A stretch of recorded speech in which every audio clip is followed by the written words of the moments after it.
not the cloud.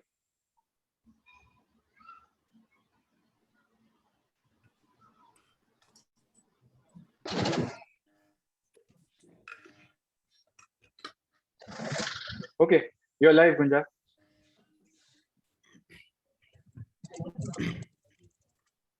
Yeah. Can you hear me? Yes, we can hear you. Yeah. Go ahead. So good evening to everyone. I am Dr. Kunja, an early career psychiatrist from India. I shall be one of your hosts for the evening. I welcome you all to the Indian Ocean Trilateral Psychiatry Summit. This event is a collaboration between three countries, India, Indonesia, and Sri Lanka, and is also a collaboration between the Psychiatry Trainee Associations, that is the Indian Association of Psychiatry Trainees from India and Indonesian Psychiatry Trainee Association from Indonesia. The aim of this event is to connect early career psychiatrists and trainees from the three countries for sharing the melting pot of knowledge and experience, and in the hope of continuing collaborations between the three countries. I warmly welcome all the attendees from India, Indonesia, and Sri Lanka, and would like to thank you all for joining us in this special event. Please feel free to participate actively during the event. We hope you all enjoy it. First, I would like to share with you all the housekeeping rules and the general rules of the event. Just a second.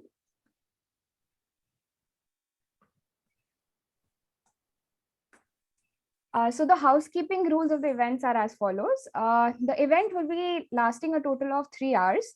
The audio is muted. Please, if you want to ask questions, please ask the questions through chat or raise your hand. Please note that the session is being recorded. If anything disturbs the event, this meeting will be terminated and a new link will be sent to all the participants. The certificate of attendance will be sent through mail to your registered email ID. So coming to the general rules for the event, please, we request you to all kindly rename your Zoom name using the format country_name. Also, we would prefer that you turn your video on during the event. During the question and answer sessions, specify using the format panelist name, or if you want it to be a general question, _question. Also, due to time constraints, there might be some unanswered questions which may be answered by the panelists using the chat, or they can connect after the event as well. I would like to now hand over the mic to Dr. Sharad Philip, who is the president of the Indian Association of Psychiatry Trainees, for introducing us to the event. Thank you. Thank you. Thank you so much, Dr. Gunja. It's been wonderful, just seeing all the participation and all the people who have come in here. It's so delightful to see that people have taken out their time and chosen to be here in this connecting and collaborating event, which is there today. So yeah, a little bit about the Indian Association of Psychiatry Trainees. We started out just last year with a very young organization. The IPTA, that's the Indonesian Psychiatric Training Association, is also our forerunner.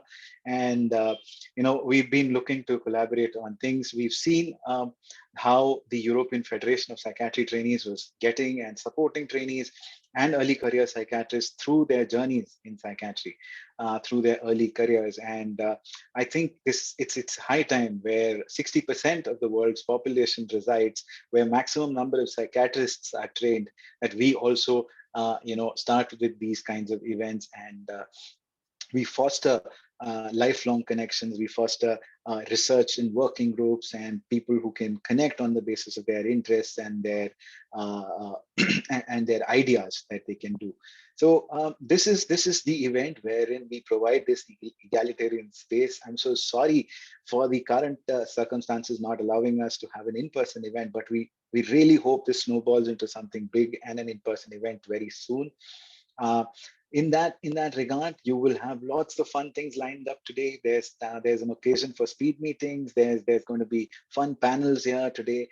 There's going to be almost like a parade of early career and trainee psychiatrists presenting to you from what they have learned and done. Now, this entire initiative is something which is by the trainee and early career psychiatrists for the early career and trainee psychiatrists out there.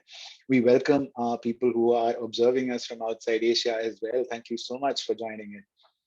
Moving on, I'd like to let you know that the IAPT is also committed towards towards getting all the Asian psychiatry trainees together. It's almost like we want to do an aggregation, agglutination sort of a phenomenon for all the psychiatry trainees across these countries.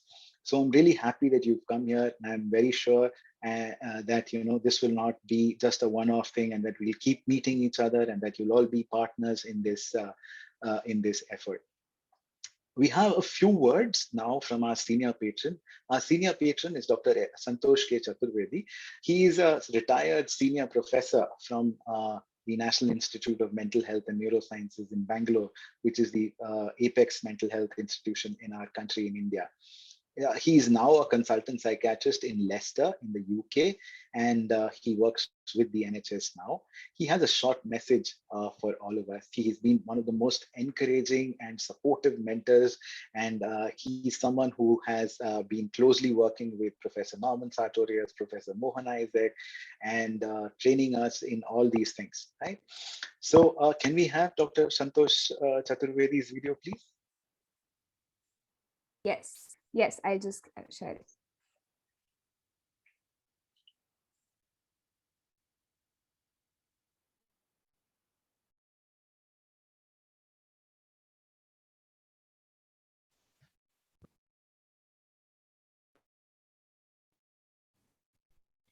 Hello, friends. I would like to welcome you to this next meeting of the Indian Association of Psychiatric Trainees, which is actually a trilateral meeting. And it's very interesting that three nations, Indonesia, Sri Lanka, and India, are coming together on this meeting. And it's a very unique opportunity for networking with each other, and also understanding each other's practice of psychiatry and the developments of psychiatry in each other's nations. Well, these days it's very important to network and have a peer support with colleagues in different parts of the world.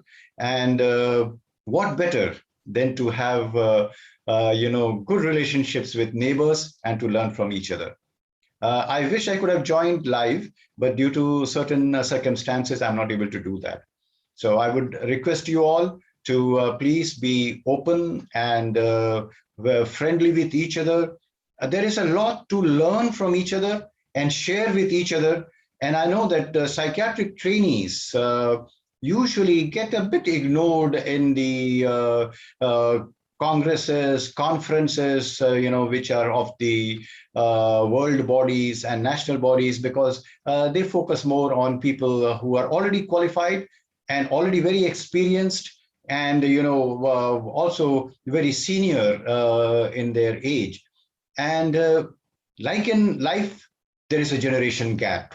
So there is a generation gap in psychiatric practice between what the psychiatric trainees expect and wish, and what the others expect out of them. So it's very important to understand from each other. And I hope that this networking, which we are starting today, will progress further, and we'll have more exchanges and interactions with each other.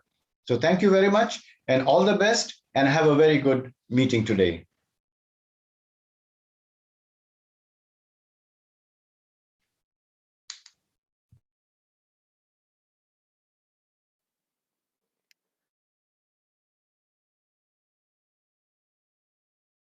Okay, thank you, Dr. Sharat and Dr. Santos, for your valuable. The first panel discussion will be discussed about community health psychiatry. And we have three great speakers who will share their expertise and experience with us all. And I will invite Dr. Herviata Gyatri and Dr. Gavra Singh as the chairperson for this session. Dr. Gavra Singh, he did his MD from Government Medical College in Surat, Gujarat, India.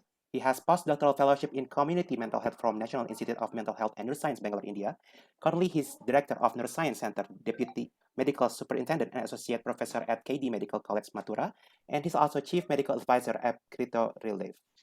While Dr. Herviata Gyatri, she's completed medical education, psychiatry training, and graded as PhD from Faculty of Medicine, Universitas Indonesia, and she was head of Indonesia Early Career Psychiatrist in IPA.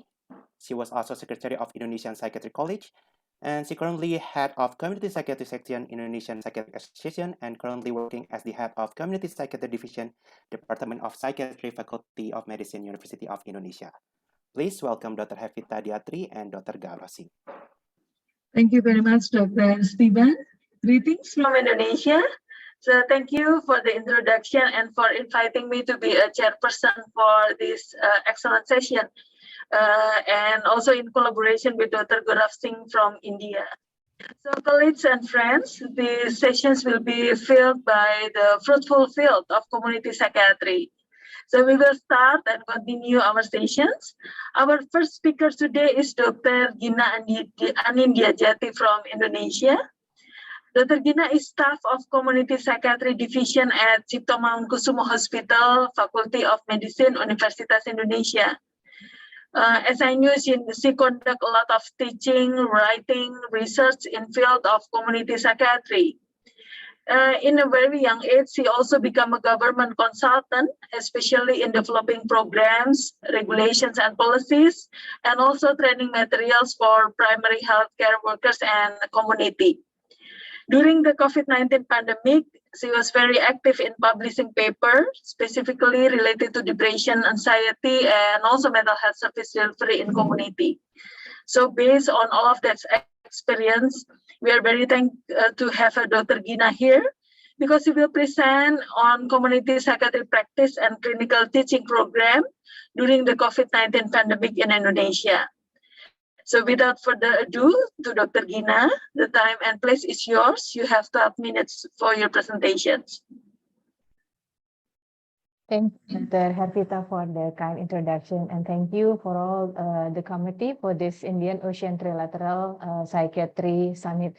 Tonight, it is such an honor for me to share what we've done in Indonesia in terms of community psychiatry practice, both in the community setting and as well as in the teaching setting. I would like to share my material for today.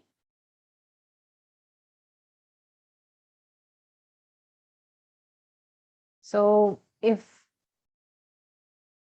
there's one important lesson that we learned from this pandemic, is that we are all responsible.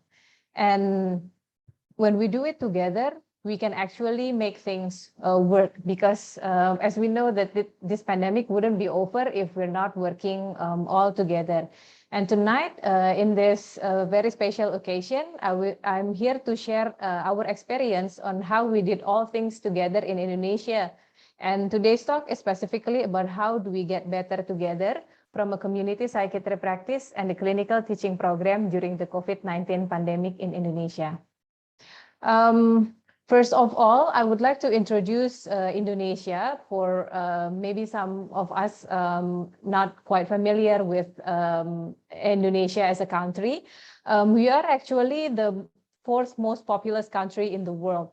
And as we can see in here, the mental ill burden is quite huge. We had around 18.5 million people with mental emotional problems.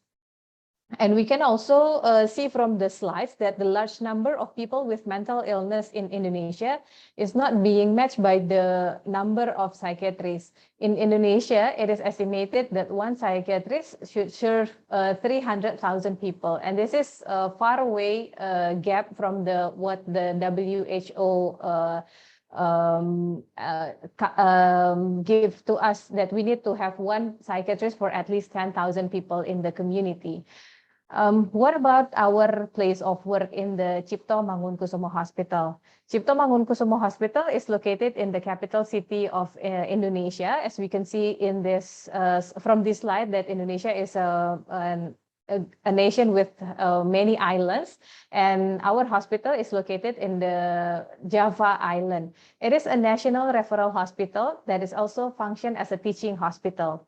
We conducted community psychiatry program mainly with the local primary care facilities, although we also work with other government body and then the professional organization to provide a community psychiatry program in other provinces as well. That was before the pandemic. And when the COVID-19 hits Indonesia, as we can see from this graph, that the dynamic of our pandemic in Indonesia, we had 2 waves already. First happened at the end of last year, and then the second wave was happening during the middle of 2021. So what happened in the community? At first, as we all experienced this, when we found out the first case, there were many hoax and horror spread in the community. And then after the government decided to have a lockdown and announced that pandemic is becoming the national disaster, the government implemented the large-scale mobility restriction, which then affect our daily life because everything is changing since then. The work from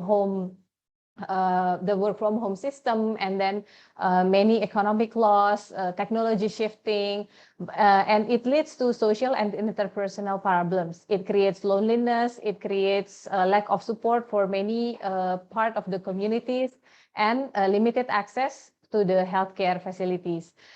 During this time, we also experienced stigma and discrimination for people who infected by COVID. And then following the time, there was limited number of PPE and access for testing of COVID that creates more fear in the community. And then the longer the pandemic happened in our country, people gets to feel bored during the ongoing lockdown, because it's like never-ending story of lockdown. And then in this year, we experienced a huge surge, almost 400% uprising in the number of cases of COVID in Indonesia. That leads the government to implement another mobility restriction. At first, when the community already feel relief and never expect that the case could rise again, they again feel threatened by the hoax, the horror, and the hopeless sensation that comes. And after the cases getting handled by the government and all the healthcare facilities, then now is relaxation period in Indonesia, and most people is coming back to routine. This creates certain problem in our community that increase need for mental health and psychosocial support, disruption in access to healthcare, and then accelerated. But there's also a potential that we gain from this pandemic, that is accelerated development in telemedicine. However, the development of telemedicine still encounters some challenges such as digital exclusion. What about the COVID-19 and mental health impact during this pandemic? This graph showed that what might happen due to the pandemic. And in reality, data from Indonesia showed that depression and anxiety is becoming emerging problems in our country, especially for young female with lack of social support. Not only depression and anxiety, but we also found people with traumatic stress reaction, and 1 in 5 people in Indonesia had suicidal thoughts, mainly in young people and elderly. This graph also shows us what the post-pandemic mental disorder could become. Even though we are not finished with the pandemic yet, but the latest survey from Indonesia mentioned that 98% of the surveyed participants feel lonely. And then 2 out of 5 thought about death or self-harm in the past 2 weeks. But as we can see in here as well, that only 27% who accessed mental health service, and most of them access the online mental health service. Many literature also said to us that there is an increased risk of having psychiatric disorder after infection, and we also deal with the long COVID problem. Not to mention the specific populations such as healthcare workers, the patient's families, the patients with psychiatric illness who were infected by COVID, adolescents, and the LGBTQ population. What was the response given by the academician and then the government?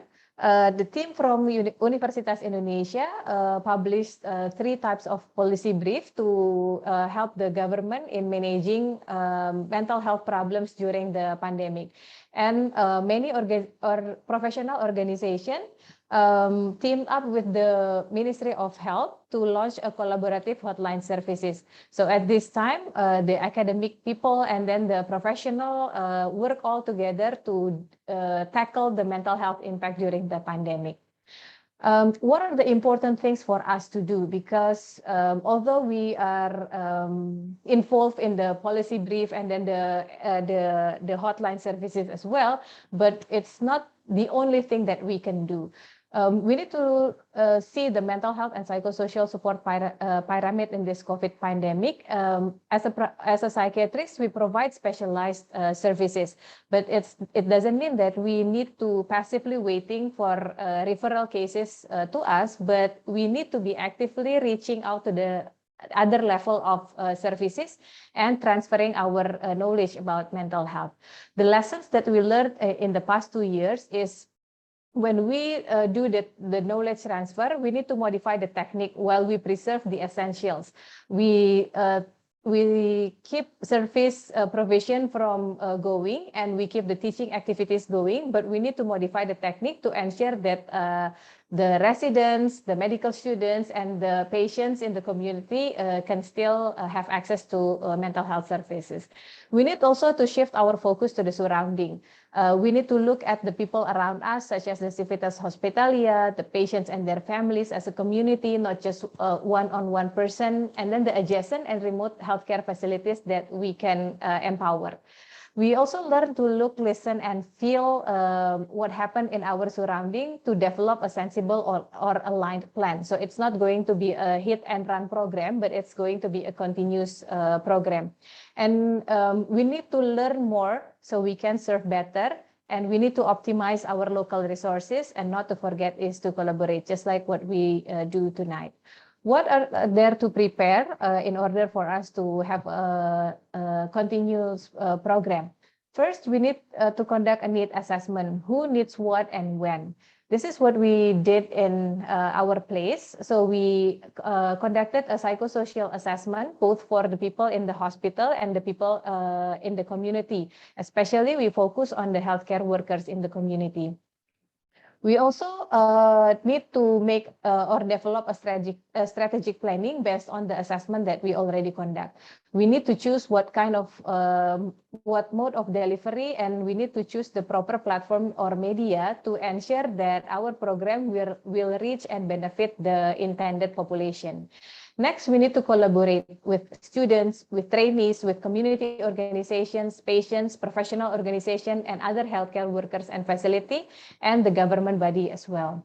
Last but not least, we need to keep doing the monitoring and evaluation. We conducted a bi-weekly report, and then we had also analytic discussion, all to improve the quality of service about our community program that we conducted in Indonesia. So what did we actually do? From our assessment until the monitoring evaluation, there are 4 main activities that we conducted in Indonesia. First is psychoeducation. We aim the general population in the early phase of pandemic to help them make adaptation and deal with stigma during the first period of pandemic. And then secondly, we aim the people with mental illness. We try to develop psychoeducation material on how to take care of themselves, because at that time, the access to the healthcare facilities is limited. Even if general population can access information about how to deal with COVID, but not the same with people with mental illness, especially the one with severe mental illness. The other population is patient with COVID-19 and their families. We develop many material of education to help them cope with the infection-related distress while they were admitted at the hospital. And then we also develop psychoeducation material to help the healthcare workers to deal with burnout. The second activity was strengthening the community. Yes? Yeah, strengthening the community and family support. This is what we had during the 2020 and 2021. We conducted the events in the various format, which is seminar series. We also had the podcast series, social media posts, and practical guidelines to help people easily understand. The topic is general as needed by the community. And we also deliver special topics related to mental health at workplace, maternal mental health, and child and adolescents. We also involve medical students, psychiatric trainees, and psychiatrists in developing the material and delivering the material to the community. Third activities is to providing a focused non-specialist support in the form of counseling. We conducted counseling services for Civitas Hospitalia at Cipto Mangunkusumo Hospital, including the residents, and also we had another kind of counseling to help the patient's family. At first, we delivered these services on face-to-face, but in 2021, we moved to telecounseling methods. And moving forward, we opened the counseling class for midwives and GP. So our counseling service will reach out more people in the community. And preparing for 2022, we conducted a workshop and training to manage common mental disorders in primary care. Therefore, we are preparing the doctors in the primary care and counter depression and anxiety problems in the community. And last but not least, we also conducted a specialized services, which is a training for we conduct the training. We develop a national MHPSS protocol for health facilities together with the Ministry of Health, and then followed by the disaster preparedness training for early career psychiatrists. And next, in the January 2022, we will have a national symposium about collaborative management in post-pandemic era. And with a little help from our friends doing all these things, we will be able to together adapt, set focus, make plan, learn, and optimize our resources by collaborating and move forward to live after the pandemic era. Thank you. And the time is getting back to Dr. Hervita. Thank you very much, Dr. Gina, for the excellent program and presentation. So we will move to the second speaker, Dr. Malsa De Silva, consultant psychiatrist working at the District General Hospital in Nuwara area, Sri Lanka.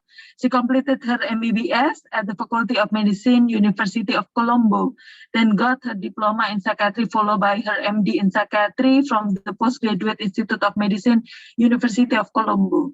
She also completed her overseas training in Queensland, Australia, headed a project with the Sri Lanka College of Psychiatrists to address the psychological well-being of COVID-19 frontline staff in collaboration with the Asia Foundation. Dr. Malsa will share with us the way community psychiatry principles were implemented in Sri Lanka with lessons from the past and its future direction. The time and screen is yours, Dr. Malsa. Thank you, Dr. Vita. I hope all of you can hear me properly. Good evening from Sri Lanka. And I'm quite honored to be given this opportunity to speak in Indian Ocean Trilateral Psychiatric Summit. Let's go for the presentation.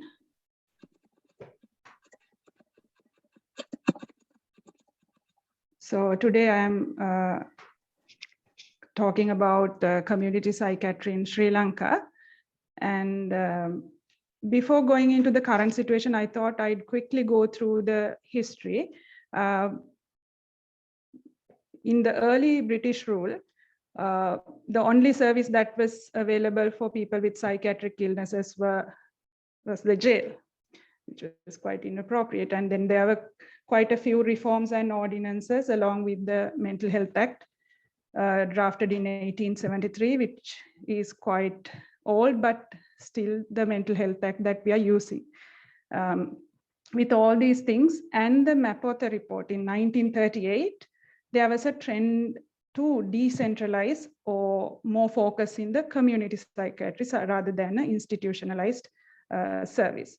And as we all know, around 1950s, there was this advent of antipsychotics, and then followed by depot preparations, which allowed the focus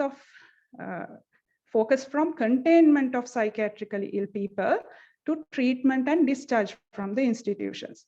So I think that was the turning point or the initiation of community psychiatry in Sri Lanka and elsewhere.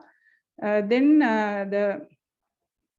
the first mental health hospital, the dedicated mental hospital, started in 1926 in Angoda, which is, as you know, Colombo is our main city, and it's situated quite close to the Colombo. And interestingly, it is still the main psychiatric hospital. We are still functioning as the main psychiatric hospital in Angoda. And And then around 50s, we got a lot of psychiatric needs in general hospitals opening. And then we had the main institution of rehabilitation was established in 1970s in Palavatta, which is again located in Western Province.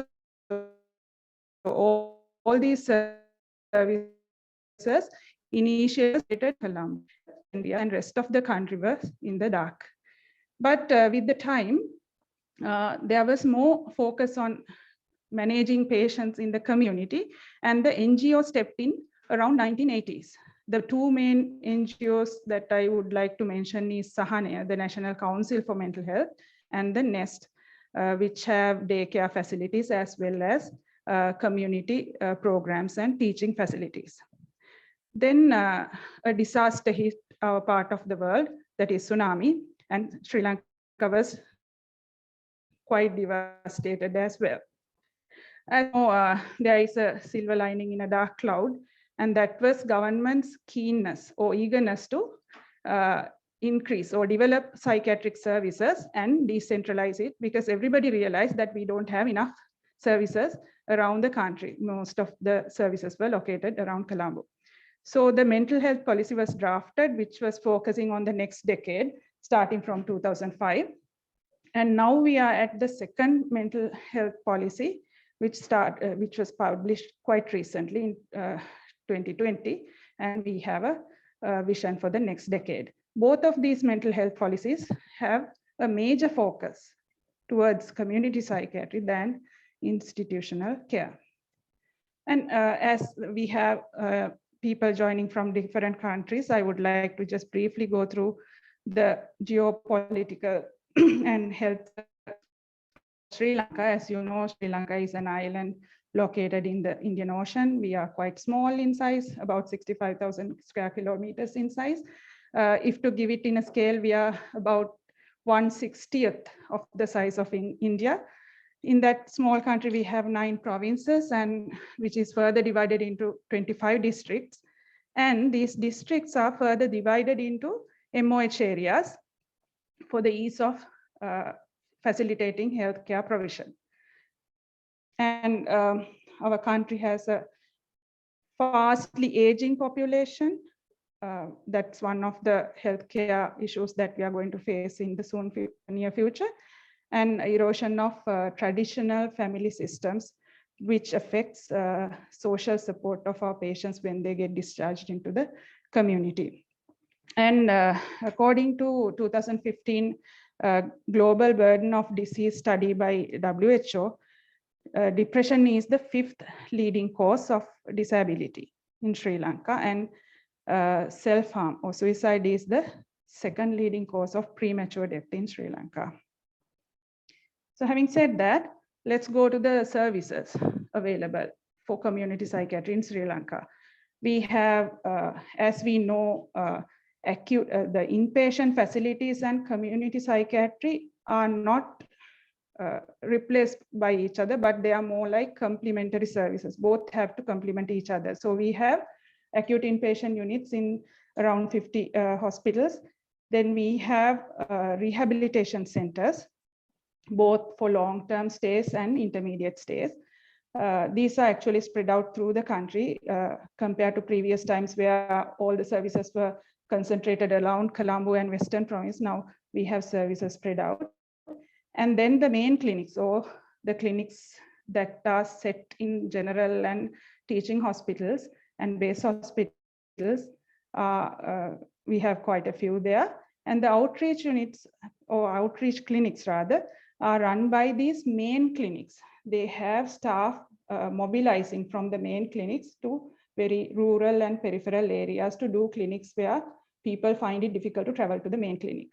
Then, of course, another important area in community psychiatric services is alcohol and drug rehabilitation. We have a few of those around the country as well. Acting in complement to these main community services, we have day centers, not quite a lot, but a few, but we are focusing on developing more of day centers now, and NGOs supplementing these services, and also schools for children with special needs, and vocational training centers to help rehabilitate our patients to a state where they can function independently. And then coming to the human resources, as you know, the consultant psychiatrists are there. We have around 100 people. There is an issue of brain drain in our country, as many other countries in Asia. And then we have three subspecialties for child and adolescent services, forensic services, as well as old age. The old age people are still in training. We don't have a board certified psychiatrist. And then one of the very important services that were developed recently is the diploma program for doctors. So as you know, we have only around 100 consultant psychiatrists. So to supplement that deficit, I think it is estimated that Sri Lanka at least need about 250. So to supplement that deficit, there is a diploma program for medical officers that create these intermediate specialists who can function with the supervision of the psychiatrist, and they are also allocated throughout the country.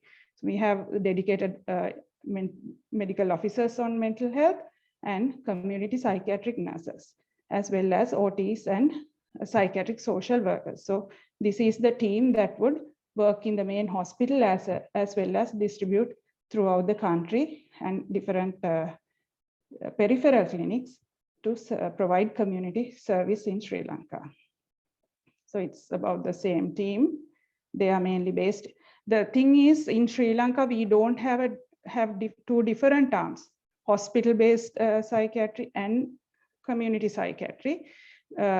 Like in Australia or other countries, the same team manages patients in the community as well as in the hospital. So there is a positive side to that, because the continuity of care and the therapeutic rapport is better when you have the same people treating the acute episode as well as the community follow-up. And it is obviously cost-effective as well. And in addition to the psychiatric team proper, we are working in close liaison with the primary healthcare system of Sri Lanka. We have a quite developed and established primary care system in Sri Lanka, comprising of a medical officer of health, MOH, public health midwife, and public health inspector. In fact, most of our health indices in that area, like maternal and infant health indices, are quite good compared to other countries. So we have actually made connections, and we work in parallel with them to provide community psychiatric services and identify, especially in identification of people who are not yet treated for psychiatric illnesses in the community. And these are the services provided by our teams in the community setup. We do home visits along with depot programs for patients who have poor social support, poor insight, and who don't have means of coming or traveling to a clinic.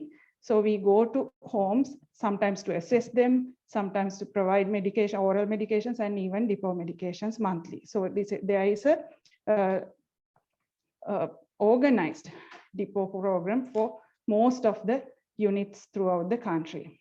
And in addition, we do health education programs for schools and other institutions related to mental health. Then briefly about NGOs, we have quite a few local as well as international NGOs that provide a lot of help and funding to our country and mental health services. Just to recap the development I described earlier, these maps show how it was at 2004 when the tsunami hit, and how it progressively became better around 2012. Sorry about the clarity. I don't think you can read the letters well, but the dark area shows comprehensive mental health care, and lighter areas show basic mental health care. So as you can see, it has progressively gotten darker, not in a symbolic sense, but in a literal sense. So we are getting there. And this is the last map I got. So it's from 2015. So most of the districts have comprehensive mental health care. And we have passed another 6 years now, so I'm sure the map is looking better now. So coming to the strengths and weaknesses of our system, I think I mentioned quite a few strengths. Obviously, it's less costly because we use the same team for different types of services, acute inpatient, community care, and education. Everything is done by this same team, and we are liaising with already existing strong primary healthcare system. And the high literacy rate compared to some countries, the high literacy rate in our country helps us to reach out easier and improve on the mental health literacy of our community. And there was an incorporation of psychiatry to the medical curriculum around late 2010, and that made medical students more keen to join to the field of psychiatry. We had an issue of stigma and people refusing and not taking up psychiatry as a potential postgraduate pathway, but now we have more people joining in. And we have more nurses as well joining in for specialized psychiatric training. And the weaknesses, of course, is being a middle low income country, we struggle with our budget, the finances, and also infrastructure. And we sometimes do our clinics in places that is designated for different purposes, like even in religious places, but things are being done, not in an optimal level, but people are being served. And there is a bit of a lack of coordination in different sectors that is also a struggle at different levels. And the stigma, as I think the entire world is struggling with stigma when it comes to psychiatry, and especially community psychiatry, because when we reach out to the community, the stigma is still a bit of a burden. But it is much better compared to the time when I was a medical student. It is much better now. And the other specific problem to Sri Lanka, I don't know whether this is the case for other countries, others of you here, the Mental Health Act is quite old, as I said. It was drafted in 1873, and it gives provisions, legal provisions, only for admission to the National Institute of Mental Health in Angola. The rest of the country is not covered. So, for example, I'm working in Nuwara, and I don't have legal provisions to add people against their will. No provisions for involuntary admissions, or no provisions for community treatment order. So the psychiatrists as well as the entire team is struggling there when it comes to that. And obviously, remote regions are still left out, as you have seen in the map. The remote regions are, a few remote regions are still left out, especially north and east. The water. 1 minute, Dr. Marcia. Sorry, one minute more. Yes, please. Okay, right. So what is the way forward? We looked at the history and the current situation and the problems. So these are the main 4 areas we identified as the areas that we need to focus on. One thing is training. Yes, we are training a lot of people, doctors, specialists, as well as nurses and occupational therapists and social workers, but the staff is still not enough. There are a lot of units, even with consultants, not having a community psychiatric nurse or an occupational therapist. So we need to enroll more people, and we need to focus on infrastructure development. Understandably, there are a lot of areas without a proper clinic setup. And mostly, I think the most important thing is empowering our patients with mental illnesses to reach out and look for help, ask for help, rather than receding and receding away from society. And finally, the most important thing for us as clinicians is changing the legislation so we have legal powers to act when it is needed. I think that's about it for my presentation. These are my references, and thank you so much for listening. Thank you. Thank you once again, Dr. Marcia, for the excellent presentation. So we can see the growth is very fast compared to several years ago. So thank you very much. So we will move to our third speaker, Dr. Abhinav Agarwal, completed his MD in psychiatry from Lady Hardinge Medical College in Delhi. He did his senior residency at the Government Medical College and Hospital, Chandigarh in India. He is currently working as a consultant psychiatrist at the True Mind Wellness Center in Delhi. His areas of interest include social psychiatry, community psychiatry, and rehabilitation. Dr. Abhinav will be presenting on the role of community psychiatry in India, several programs, postgraduate curriculum, including one of his most valuable experience. To Dr. Abhinav, the time and screen is yours. Hello. I can't really see my presentation yet. Just a minute. Yeah. So we'll be discussing community psychiatry in India. So we'll be discussing it under the headings of role of community psychiatry programs, my personal experience, what we need to do about the training in post-graduation, as well as the current lacunae and the way ahead. Coming to the role of community psychiatry, we need to understand what community psychiatry means. Basically, it is providing mental health services within the community using the community resources.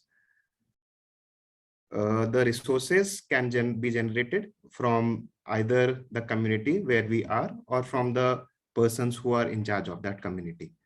It is beyond hospital-based care. There are certain activities which are included in it, which include mental health promotion, countering stigma, enhancing the status of mental health within the public health system, tapping the psychosocial support which is available, treatment of mental disorders, and developing linkages with it, primary healthcare services and the tertiary care hospitals, prevention and rehabilitation as well. Why is it needed? Because in India, more than 70% of the population lives in villages. The services and infrastructure for mental health care in the public sector is quite inadequate. The resources are primarily confined to bigger cities and hospitals. There is a large treatment gap, which is shown in this graph as well. In the study that was conducted, we could see that about 85% of any mental morbidity is not receiving the treatment that it should. Coming to the community psychiatry programs in India, the genesis can be traced back to the early 1950s. There was Dr. Vidyasagar who arranged for family members to stay with the patients in tents within hospital grounds, provided treatment as well as group sessions for patients and families. In 64 and 67, there were weekly community mental health services as well as a rural clinic, which was started. And then in the 1970s, when was the real breakthroughs came, that was the Raipur Rani experiment, as well as the Sakalwara experiment in Karnataka. Both of them involved community clinics at primary health centers and the training of medical officers as well as multi-purpose health workers. They were the forerunners of the National Mental Health Program of India. The projects also included school mental health initiatives, home-based follow-ups, as well as organization of psychiatric camps. In 1982, the National Mental Health Program, which was the major initiative for mental health care in India, it was based on three primary objectives: ensuring the availability and accessibility of minimum mental health care to all, encouraging the application of mental health knowledge in general healthcare, as well as promoting community participation. The district mental health program was a shoot of the National Mental Health Program, which began in 1996. Community psychiatry programs also include the health camps. The camps provided mental health care services to remote populations who have difficulty reaching the hospitals or serving places where there are not enough services. The duration of these camps may vary from a day to a fortnight. Mostly they are one-day camps, but some of them included follow-ups as well. Initially, as of now as well, they are used mostly in the field of treating addictions. In terms of school mental health, programs are launched for sensitizing school teachers to mental health problems of children as well as adolescents, as well as programs for teaching life skills to school children and adolescents. Coming to my personal experience in GMCH, that is Government Medical College and Hospital, Chandigarh, we run community outreach clinics since 1996. They are based at a dispensary as well as the religious places in the villages, that is a Gurudwara. The team consists of a senior and a junior resident, MPhil trainees of clinical psychology, MPhil trainees of psychiatric social work, or a medical social worker and nursing staff. The clinics are run on a weekly basis at different places from 9:30 a.m. to 1 p.m. And the community team is responsible for getting the medications issued from the hospital for community clinics, which are provided free of cost. In case any patient requires hospitalization and does not have the means to reach the hospital, the team itself brings the patient to the hospital. The community outreach clinics have been found to be very convenient for patients. They are time saving, they are economical, they are safe. They also allow psychosocial interventions to be more efficient. They are suitable for follow-ups as well as they involve local leaders. So they are more acceptable and the stigma is supposedly a bit less. We also organize de-addiction camps, which have been organized first in 1999 and have been organized regularly. 10-day indoor community camp at a district mental health center. The Chandigarh group carried out a 10 years outcome study and they were able to find that more than 52% of the patients maintained abstinence after 10 years and 42% maintained abstinence between 2 to 10 years, which was quite unusually good. Community camps for the treatment of substance use abuse have been found to be cheaper, less stigmatizing. There have been no or minimal disciplinary issues. They have a good retention rate and patients maintain higher rates of abstinence with lower rates of relapse. That was what we found out. Apart from the clinics and the indoor camps, the department also organizes one-day OPD camps, at least once a month at different villages of Chandigarh, with the purpose of creating awareness, enrollment in treatment, and subsequent follow-ups. All of the community services were suspended during the lockdown. The pace of growth has been less following the resumption of services. There is a mask mandate. A rapid test is carried out at the district center, as well as we also made telephone calls to patients who had dropped out. Coming to training in post-graduation, this is also based more or less on my experience in GMC at Chandigarh. We feel that community psychiatry should be an important component. There are certain goals which have been identified. These include gaining knowledge about the community mental health models, Indian, Western, as well as others, community-based surveys, the government initiatives that have been in place, measuring the cost effectiveness of these community mental health services, the role of community and family in the perpetuation, prevention, and treatment of mental illnesses, as well as understanding the role of culture, family, and social dynamics within the community. Understanding concepts of public mental health system, the cost of burden of untreated mental disorders on community, the pathway to care, the reasons of dropout, as well as understanding concepts of community-based research. They also need to develop skills to bring the untreated mentally ill patients into treatment, exploring the community, family structure, and beliefs, skills to explore how the community and families are handling these issues on their own before coming for treatment, as well as translate it all into a scientific way to help the community and families. How can we do that? We have regular monthly postings in community clinics. A detailed workup of new cases, including psychosocial assessment, family assessment, is carried out by trainees. There is supervision of senior residents as well as the faculty. There is liaison with psychiatric social workers.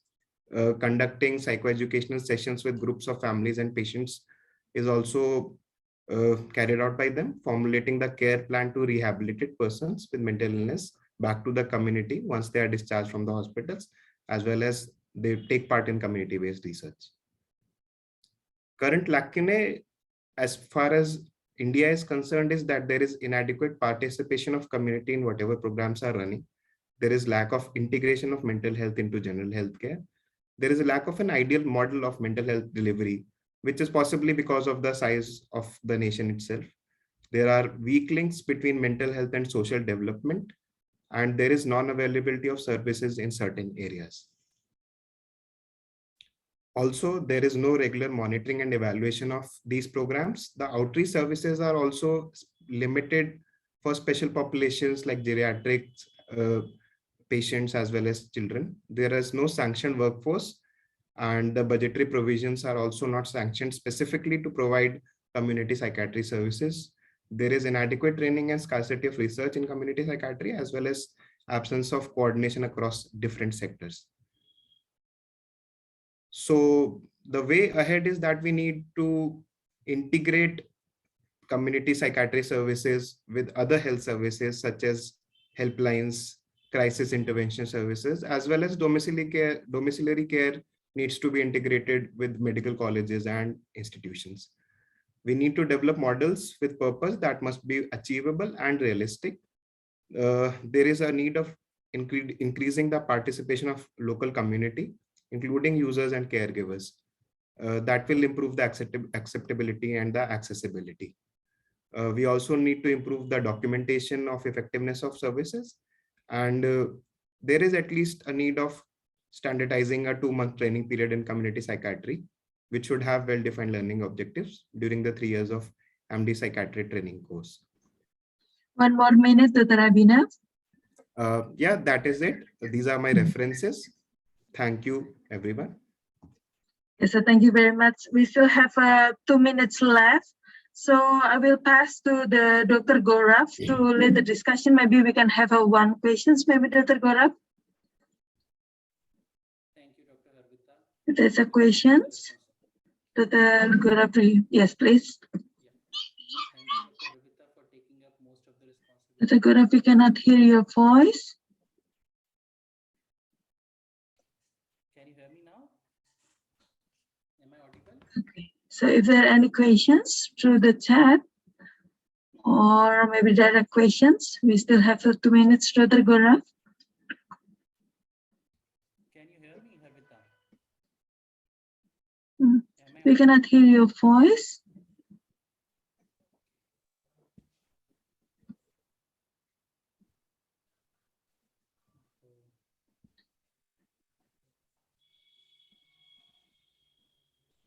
It's okay. Is there any questions from the audience to all the third speakers? So again, Dr. Abhinav, thank you very much for the presentation. Any question? Okay, so there's a question from Jagoda, but what is the situation with the MHA in India? Abhinav, this is, I guess, yeah. Okay. So we have moved on from the MHA 1987 to MHCA, that is the Mental Health Care Act, very recently in 2017. So we have in place a better system now that was rather than the existing one. It takes care of the capacity for admission. It takes care of whether the person can be managed in the least restrictive setting. It is mainly based on the NHS system that is functioning in the UK, and it has certain lacunae as well, but more or less it is a better system in place than it was earlier. Okay, so thank you very much. So from Shreyasta, please. Yes, thank you so much for the opportunity. Dr. Abhinav, I have just abroad I have seen there is like remote sessions as well happening, because I know the mental stigma of India, because communities also don't accept, they leave, they wouldn't, treat, they wouldn't even encourage care. So do you have any support system that even provides remote care, just even after 6 months or 10 months, like, just is there a facility for that? Because I am working in that domain, that is why. So earlier we did not, but after the COVID-19 pandemic, we have started teleconsultation. So with the teleconsultation, people in Chandigarh and the remote villages, they can call up the services and at least they can receive a counseling session, they can receive psychoeducation, and with the help of WhatsApp, they can also receive a prescription if that is needed. All right. And is this like only in Chandigarh? What about other major cities, Mumbai, Delhi? Because NIMHANS in Bangalore has developed a setup by which anybody can prescribe or take a session in India, but that is restricted only to India. It is still not allowed to have overseas sessions or something which can be done outside India. Okay, thank you. Okay, so thank you very much. So Dr. Gaurav, you want to say something? Okay, So because due to the time constraints, so once again, Abhinav, Masha, and Dr. Gina, thank you very much for the. Oh yes, please. Oh, sorry. Okay, so thank you very much for all the presentations. Yes, we can hear your voice, Dr. Gaurav.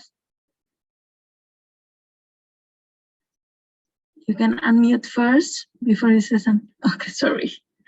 Once again, sorry about that. So again, to all the speakers, thank you very much, because from all of you, we can receive a huge spectrum of community psychiatry perspective. So I guess maybe there's still a lot of questions, so you can write it in the chat. So all the speakers will be very helpful to write the answer from the chat. So I give it back to the MC, Dr. Steven. Thank you very much for these sessions. Yeah, Dr. Harvita, just a minute. Dr. Gaurav is just trying to fix the issue with the microphone. Dr. Gaurav, can you please, are you able to speak now? Yes, can you hear me, Sharad? Yes. Yes, we excellent. can. But actually, I cannot hear anyone from the other side. Okay. While you're talking, no one's going to talk. So please go ahead. Yeah. Okay, so it was very nice of Dr. Harvita to take up most of the responsibility. And I'll also be on phone, so you may guide me further. So, nice presentation given by all three of them, and especially the Indonesia, Dr. Gina gave us an insight on the COVID thing, and we can really see that they are far ahead of what we are in terms of community mental health in their country. And Dr. Melissa gave us a good insight on the organizational structure of community psychiatry. And again, I can see that they are also innovating in terms of diploma for medical doctors, which we are currently contemplating in India and trying to bring it to government's attention to make it in a program. And lastly, it was also heartening to see that Dr. Abhinav Agrawal, the department, is doing so much for the community psychiatry part by going on the outreach programs and directly connecting to the community that is lacking in most of the departments in India normally. So I'll see how can I fix this thing and can get your voices on. Till then, over to Dr. Harvita for the rest of the session. Thank you. So again, thank you very much, Dr. Gaurav, for our collaboration. So again, thank you to all the speakers. We can give applause to all of them. So I will give it back to the MC. Thank you very much.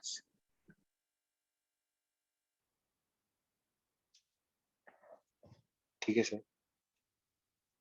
Okay, thank you. Please, Dr. Sneha, you can continue the session.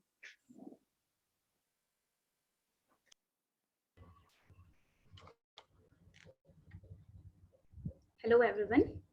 I'm Dr. Sneha, psychiatry trainee. And from here on, I will moderate the event for the next few events.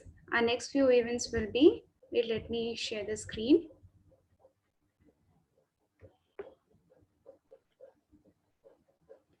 Yeah, the next few events will be Trainee Jam, panel discussion on psychotherapy in training, and the speed meeting. Now, here's something interesting for our fellow trainees. This is the 1 minute Trainee Jam. So get ready for it. So what it is actually, you'll be given 1 minute to summarize the information you have got through the session on community psychiatry, or you can talk about the community psychiatry practices in your country, which may include the role of community psychiatry, your personal experiences, how the postgraduates are being trained for it, and any country-specific programs. So we'll be selecting, since there are many participants here, we'll be selecting the first 9. So how it will be, after the instructions, you are to raise your hand in the chat box. The first 9 responses, those who raise the hand in the chat box, they'll be selected for summarizing their views. Okay, so reminding once again, Trainee Jam is for the psychiatry resident trainees, and you are to raise your hand in the chat box when indicated. First 9 will be selected. You are given only 1 minute to sum up your views, And so participants, get ready to raise a hand, get set and go.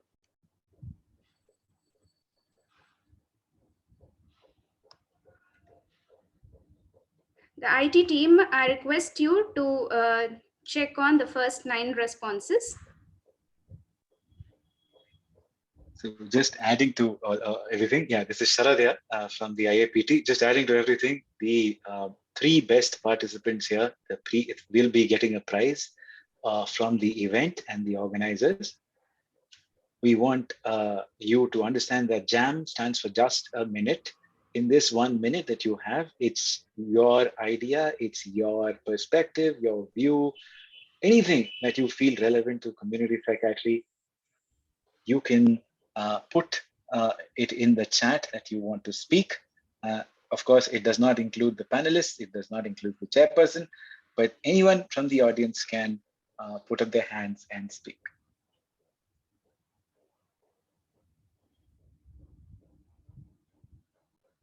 Trainees, it's your time. Kindly respond in the chat box.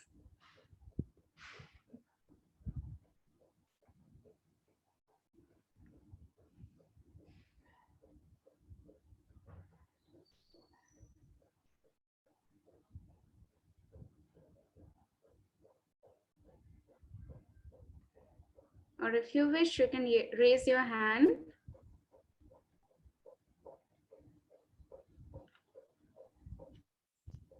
Calling any trainee, any early career psychiatrist who wants to share their view about community psychiatry, how it's different, how it should be, how it can be, anything from your end. We have a 1 minute window for anybody who wants to unmute and say. We'll be giving it another few minutes, and then we can proceed if there's no one else coming up. But we'd really, really be happy to have your views, have you come up and tell. There were some aspects of community psychiatry that should be there in training, that's been told, that's been discussed in the panel. I really hope that there'd be someone who would want to discuss about this, share some views. Okay, we have Yagoda. Yagoda is there from Australia. Yagoda, would you be, can the host unmute Yagoda? Go ahead, Yagoda. Hi, everyone. One sec. Just a second. Yagoda Shreyasta also had raised hand. Yes, we will keep Shreyasta as the next one. Okay. What we're going to do is we're going to ask you to also, switch on your videos, and we'll spotlight your video. You have exactly 1 minute once your time starts. So I request the host to facilitate this. You'll have to stop screen sharing, Sneha. Yes, yes. Can you hear me? Go ahead. Can you hear me? Yes, we can hear you. Yes, everyone. Fabulous event. I think this event highlights exactly what someone brilliantly named the gap, the lacuna of a community psychiatry, is the integration and the flow of communication between the different teams and different all the people, really, including the community members, family members, healthcare professionals from not just psychiatrists, but other domains, everyone who collaborates to promote the best for the patient, really, and make them access the care. And I feel this conference is really, this is what I'm saying, is highlighting that we are already as trainees now collaborating and trying to form networks and brainstorm ways to make this happen in a large scale, and hopefully we can make an impact on the ground scale in the community clinics and in our daily work. So that's my view.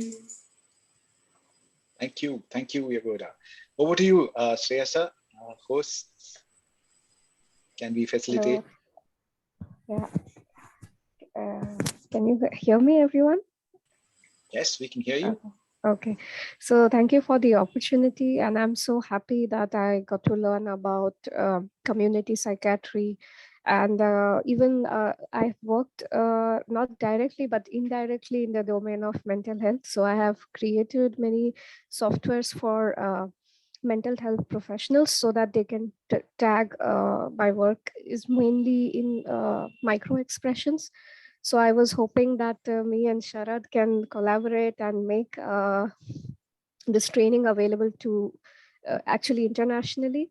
And also, I believe that there should be more awareness regarding community psychiatry program. And the taboo is very huge in Asian culture, especially. Uh, and I also have, like, lab suggestions and workshops, such things, so that early psychiatrists have an idea of what they're going to face. Thank you so much.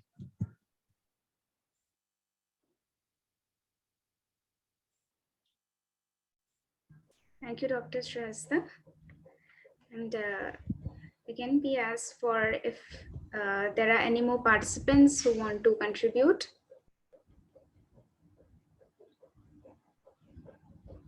Manik Singh is.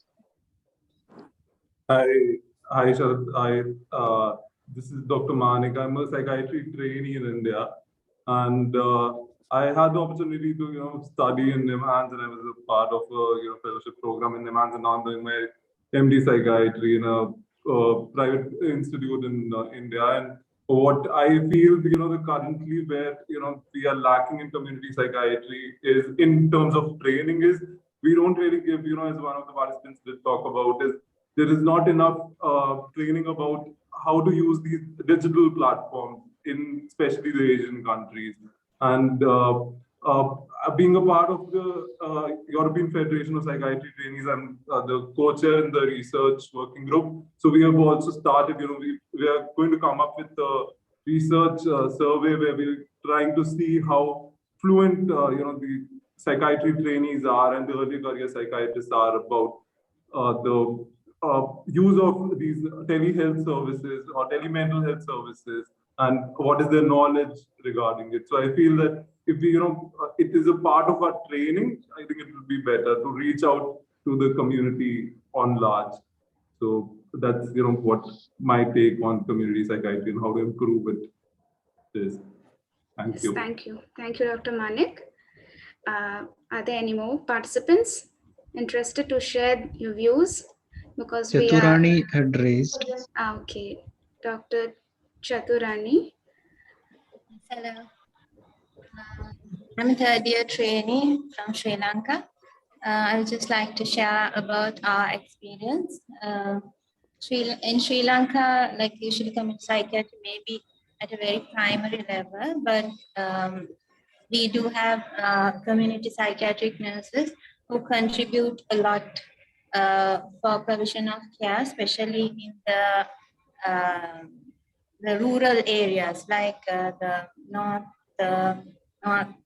like in the north and northwestern provinces. And where we also have Medicaid programs, where the doctors and the community psychiatric nurses and the social workers visit families who are unable to come regularly to hospitals or clinics, and we provide the drugs and including the depot medications for them. We also have welfare services for the patients, like welfare societies, which provide money for the patients who are unable to afford even their transport to come to the hospital. And recently, during the COVID pandemic, the Sri Lankan College of Psychiatrists have taken an immense effort to, especially for the mental health of the healthcare workers who are at the forefront of the pandemic, to ensure that their mental health is being looked after. We have had telephone services where the healthcare workers would be given help. And also the College of Child Psychiatrists have been very active on the Facebook groups, sharing posters and videos of how to manage mental health problems in children who were constricted to their homes and getting exposed to internet because of the online teachings. So I think we have come forward a lot during the COVID pandemic. Thank you for giving this opportunity to share my experience. Thank you. Thank you, Dr. Chaturani. Are there any more? Hey, Maitri from India. Dr. Maitri? Yeah, thank you, sir. I want to say basically I'm from a town in Andhra Pradesh in India. I want to say here we have problems with online consultations because people are difficult to communicate through online communication because most of the people don't know how to use online services. And during COVID pandemic, they felt it very difficult to communicate. And even in township where the district mental health programs, all these are available.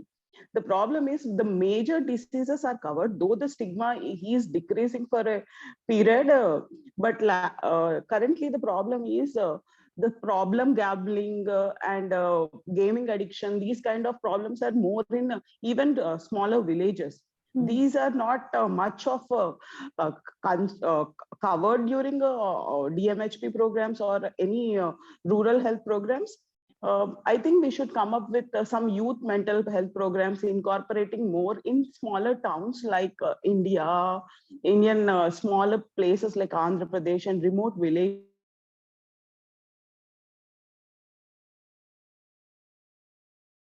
I want to share this and the lacuna about this, and thank you for the opportunity.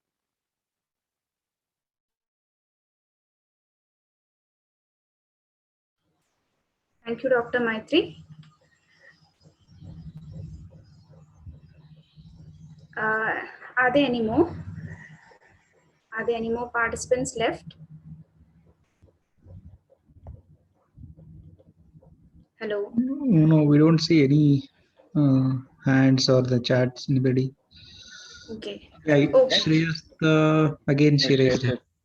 Yes, sorry, I will not take much time. I just want to say that actually I come from the computer vision and robotics side. So actually these problems were all predicted in 2018 and 2017 when I was working on my research. And I did put out a shout out to a lot of communities, mental health, but at that time also I felt like I was working in Germany at that time. Nobody took it seriously. I called many professional, many people, and I was actually studying depression at that time and suicidal tendencies. So I have created a software that actually tags, and this was meant for worldwide. Actually, it was a team effort from Israelis, India, and Germany, the scientists. So, but our project didn't get funding after 2018. And in the last 1.5 years, because of this pandemic, it has garnered a lot of attention. And I know what Dr. Maitri had just said. She's 100% right.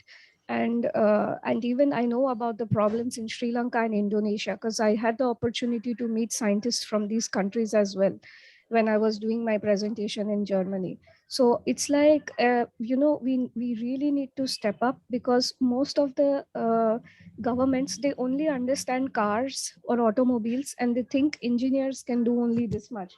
But there is a new domain of science that is coming out, which is really focusing upon mental health, and which is focusing on using the engineering knowledge and the computer science knowledge to make things accessible even for people who are not educated, because at the end of the day these people will be our major consumers. So we have to have a system, and a good effective system, where all of us, no matter where we are, like even if I create something in India, because I am saying I want to share my technology with other countries, the problem sometimes comes from the government side. So these things, the infrastructure and policies, we need to discuss that as well. Yes, we will take that up. We will take that up. Thank you so much for your share, Ms. Tainal. Right now, I think we are over time. We have to go back to our panel. Over to you, Sneha. I'd request you to introduce the second panel, the chairpersons, and then carry on with the event. Thank you so much for your share, everybody. We'll be picking out the best speakers and announcing the prizes towards the end of the meeting. Please do stay on. Yes, thank you, participants. And now we move on to the next session. But before that, yes, we are now in this next session, second panel discussion. It's on psychotherapy in training. After this, we ask you to please wait because we'll have an exciting event of the day, speed meeting. And now we'll have psychotherapy in training. The discussion will be chaired by Dr. Eka Cherianti Zain and Dr. Nilanga Gamage.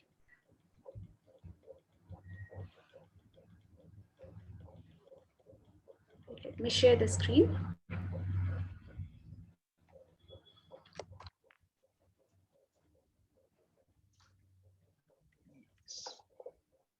Yeah, so I would like to introduce Dr. Eka Cherianti Zain. She's from Indonesia and currently residing in Japan, pursuing PhD in Department of Psychiatry. Graduate School of Medicine, Niigata University, Japan. She is an advisor of Indonesian Psychiatry Trainees Association and a board member of World Network of Psychiatry Trainees. Her major interests are child and adolescent psychiatry, brain imaging, and psychotherapy. Second chairperson is Dr. Nilanga Gamage. He's from Sri Lanka. He completed his post-graduation and postgraduate diploma in psychiatry from Postgraduate Institute of Medicine, University of Colombo, Sri Lanka. He's a member of Addiction Psychiatry Subcommittee, Sri Lanka College Psychiatrist. He is the country representative of Asian Early Psychiatric Association and the honorary senior lecturer in psychiatry, Faculty of Medicine, University of Ruhuna, Sri Lanka. Currently, he is working as a specialist and district psychiatrist in District General Hospital, Hambantota, Sri Lanka. I welcome our chairpersons, Dr. Eka Cherianti Zain and Dr. Nilanga Gamage to the panel, and I request the chairpersons to take up the session. Thank you. Thank you all. It's my great pleasure to introduce first panelist, Dr. Gamunu Ravukalla. He graduated from the Sri Javardhanpur University and from his first degree of Bachelor of Medicine and Bachelor of Surgery. Then he obtained a doctorate in medicine in psychiatry from the University of Colombo, Postgraduate Institute of University of Colombo. After his overseas training in Australia, Queensland, currently he's working as an acting consultant in Maravilla based hospital. What I have to say about most interesting thing about him is that rather than the letters in front of his name, rather than what he can show in black and white, he gained a lot of respect from his colleagues and contemporary psychiatrists regarding his sound and deep knowledge in psychotherapy. Over to you, Gamunu.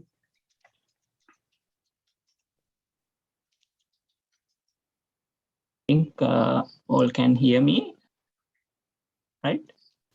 Okay, thank you so much, Nilanga, for your kind introduction.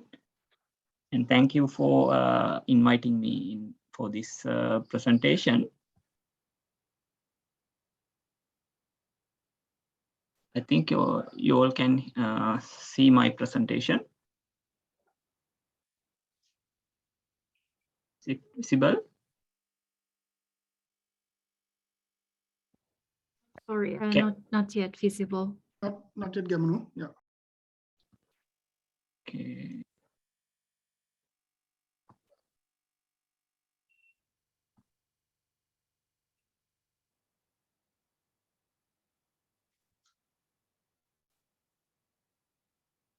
It's now it's all right, no? Okay. Yes, I'm tell going me. to discuss the Sri Lankan situation and some my point of view based on my experiences in my training regarding psychotherapy in Sri Lanka. The overview of my presentation would be overview of our training program in MD Psychiatry and the syllabus related to psychotherapy in our training program, and formal training training of psychotherapy at the moment, and my proposal of model for training relevant to in the Sri Lankan setting. The MD Psychiatry training program comprises of registrar training and senior registrar trainings. Registrar training of 3 years in Sri Lanka, covering general psychiatry, 3 months of child adolescent psychiatry, and 3 months of forensic psychiatry. And also we have exposure to neurology and medicine short appointments during the registrar training period. And after the completion of MD Part 2 examination, we go through 2 years training of senior registrar training, 1 year in Sri Lanka, and compulsory 1 year in a foreign training center. Most of the time it would be Australia or UK.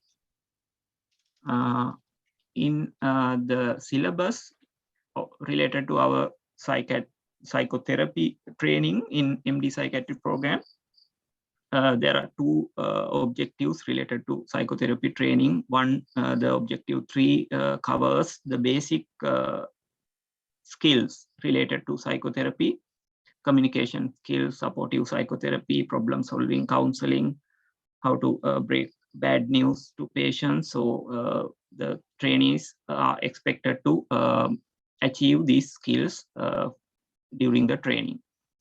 And the next objective regarding the specific kind of psychotherapy, trainees are expected to achieve skills related to counseling, supportive therapy, problem solving therapy, CBT, and grief counseling.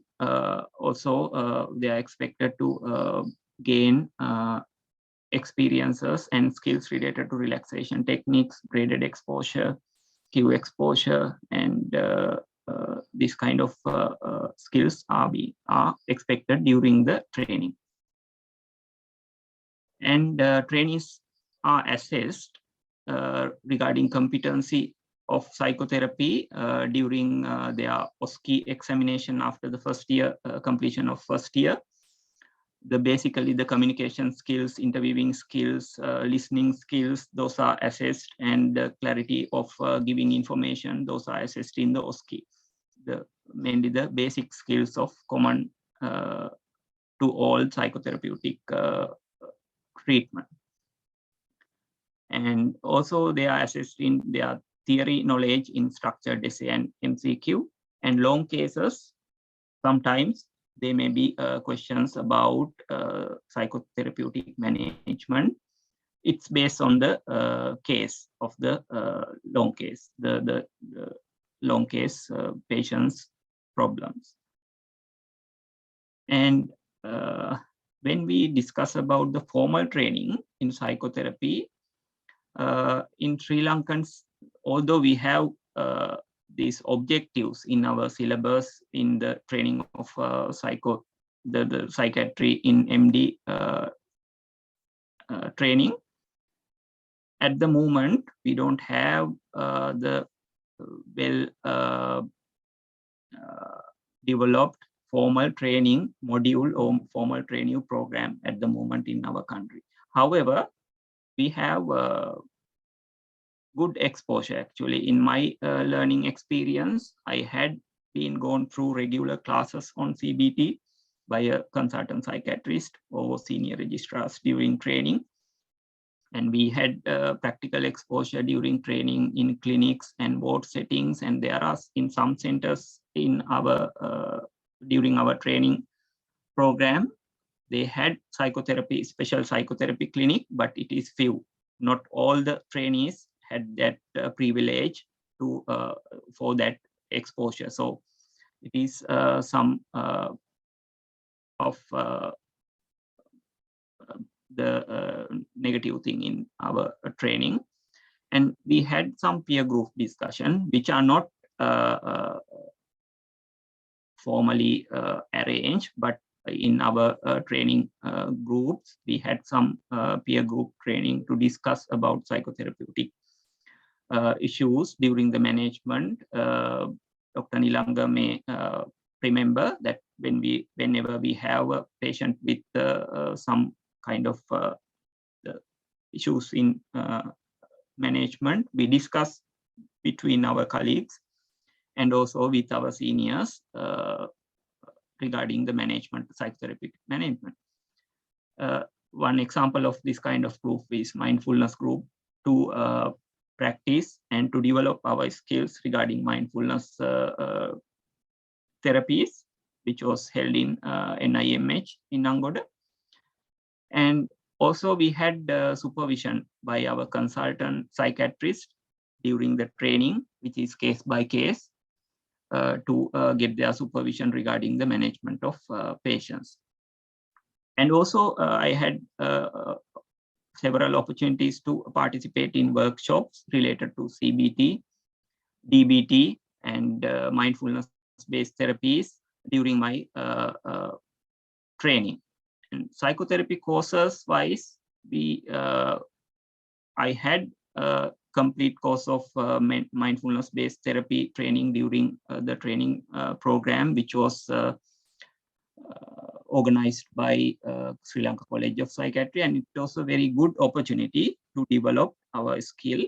And there are in what I believe is psychotherapy learning skills and get training not only by the formal training program. You should have a lot of self-learning. If you have the enthusiasm, there are enough resources for improve your knowledge as well as your skills. I have gone through many online courses which are very helpful in my practice. So those are the things going on at the moment in our training program, although we don't have very well developed proper training module or training program. Trainees has this exposure. So going beyond this, when we are trying to develop a module or training program which to Sri Lankan setting at current situation,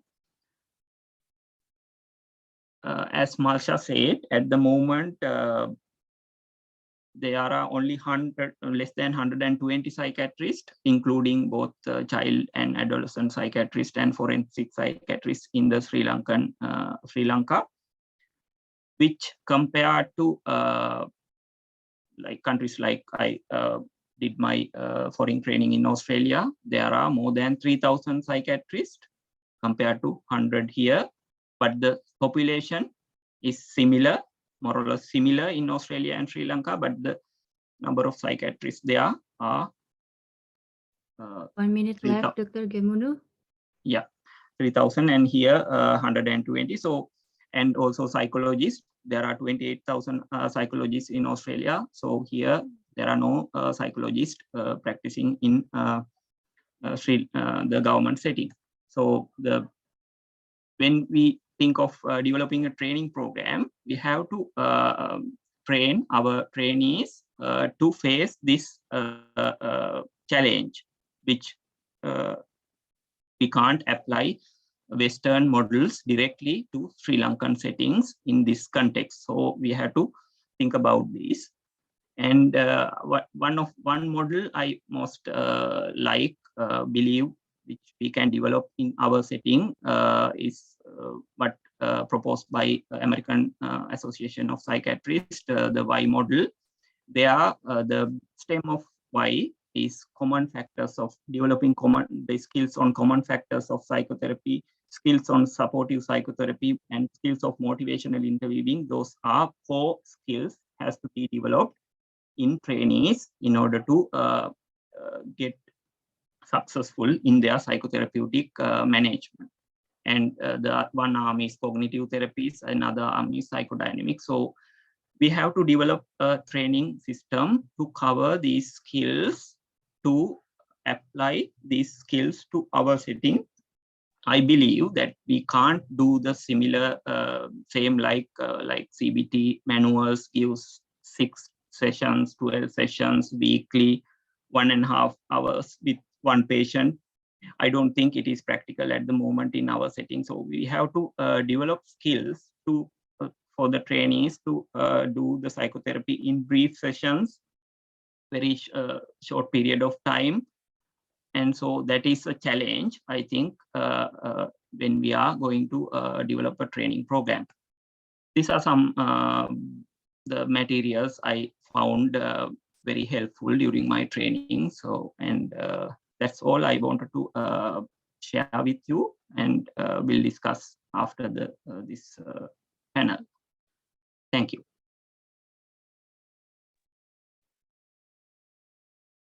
Thank you, Dr. Gemunu, for the very well presentation. And now let's move to the second panelist, Dr. Leonardo Apelano from Indonesia. He is currently on the 4th year of psychiatry residency training from Faculty of Medicine, University of Indonesia. He is also the current president of Indonesian Psychiatric Trainees Association, and his major interests are psychotherapy and global mental health, and particularly focusing on the refugee. Dr. Leonardo will share the talk and experience about formal and informal training of psychiatric trainees in Indonesia. So here we welcome Dr. Leonardo. Time is yours. Thank you very much, Dr. Rika, and thank you for your time. So let me start sharing my screen. Okay, is it? Can you see now? Okay, so let me start. Selamat malam. Apsabikum Meri Namaskar and Ayubowan. Ladies and gentlemen, my name is Leonardo. I'm also currently the current resident trainee in the 4th year for Medicine of Indonesia. So I'm representing of my home institution as well as Indonesia psychotherapy section to share you more about what we do in Indonesia. So today, to this presentation, I will share more about the formal training. I will share also about something about informal, and also we share more about how the psychotherapy section works in Indonesia. So basically, in Indonesia, the demand for psychotherapy is rising due to the COVID-19 pandemic, which now bring awareness to all the people around the world, especially Indonesia, about the importance of having good attention on mental health. And that leads also to the high demand of psychotherapy, which is now in Indonesia. We are very fortunate that it is being integrated in the patient care as well as the curriculum for residency training. So let me start with the formal training that we conduct. And let me start from lesson learned from my home institution, Faculty of Medicine, Universitas Indonesia, which is located in Jakarta, the capital of Indonesia. So basically, the curriculum of the psychotherapy started in the year of 1960, where the founder of the psychotherapy in Indonesia, Professor Lubis, finished his education and psychoanalysis training in McGill University, Montreal, Canada. And then after the next 10 years, he started to develop all the curriculum design. And by the year of 2007, the psychotherapy training is incorporated as part of the national curriculum for residency training in Indonesian College of Psychiatry. So in the year of 2012 and the year 2015, the curriculum of the psychotherapy has been integrated to all the semester in the residency training, which means that every residency has experience and ability to apply and also to conduct the psychotherapy in every semester. And now the supervision is still ongoing by the supervisors to provide continuous support and observation and supervision to the residency, as well as supported with additional courses and trainings in psychotherapy. So this is the syllabus that we have in my home institution. Please note that we have a widespread of kind of psychotherapy, started from support psychotherapy, CBT, psychodynamic, transactional analysis, hypnotherapy, as well as the couple and family therapy. And please note that we also comprises of the theory and also the practice. But here I want to highlight much more on the psychodynamic psychotherapy, which is the utmost experience in my home situation.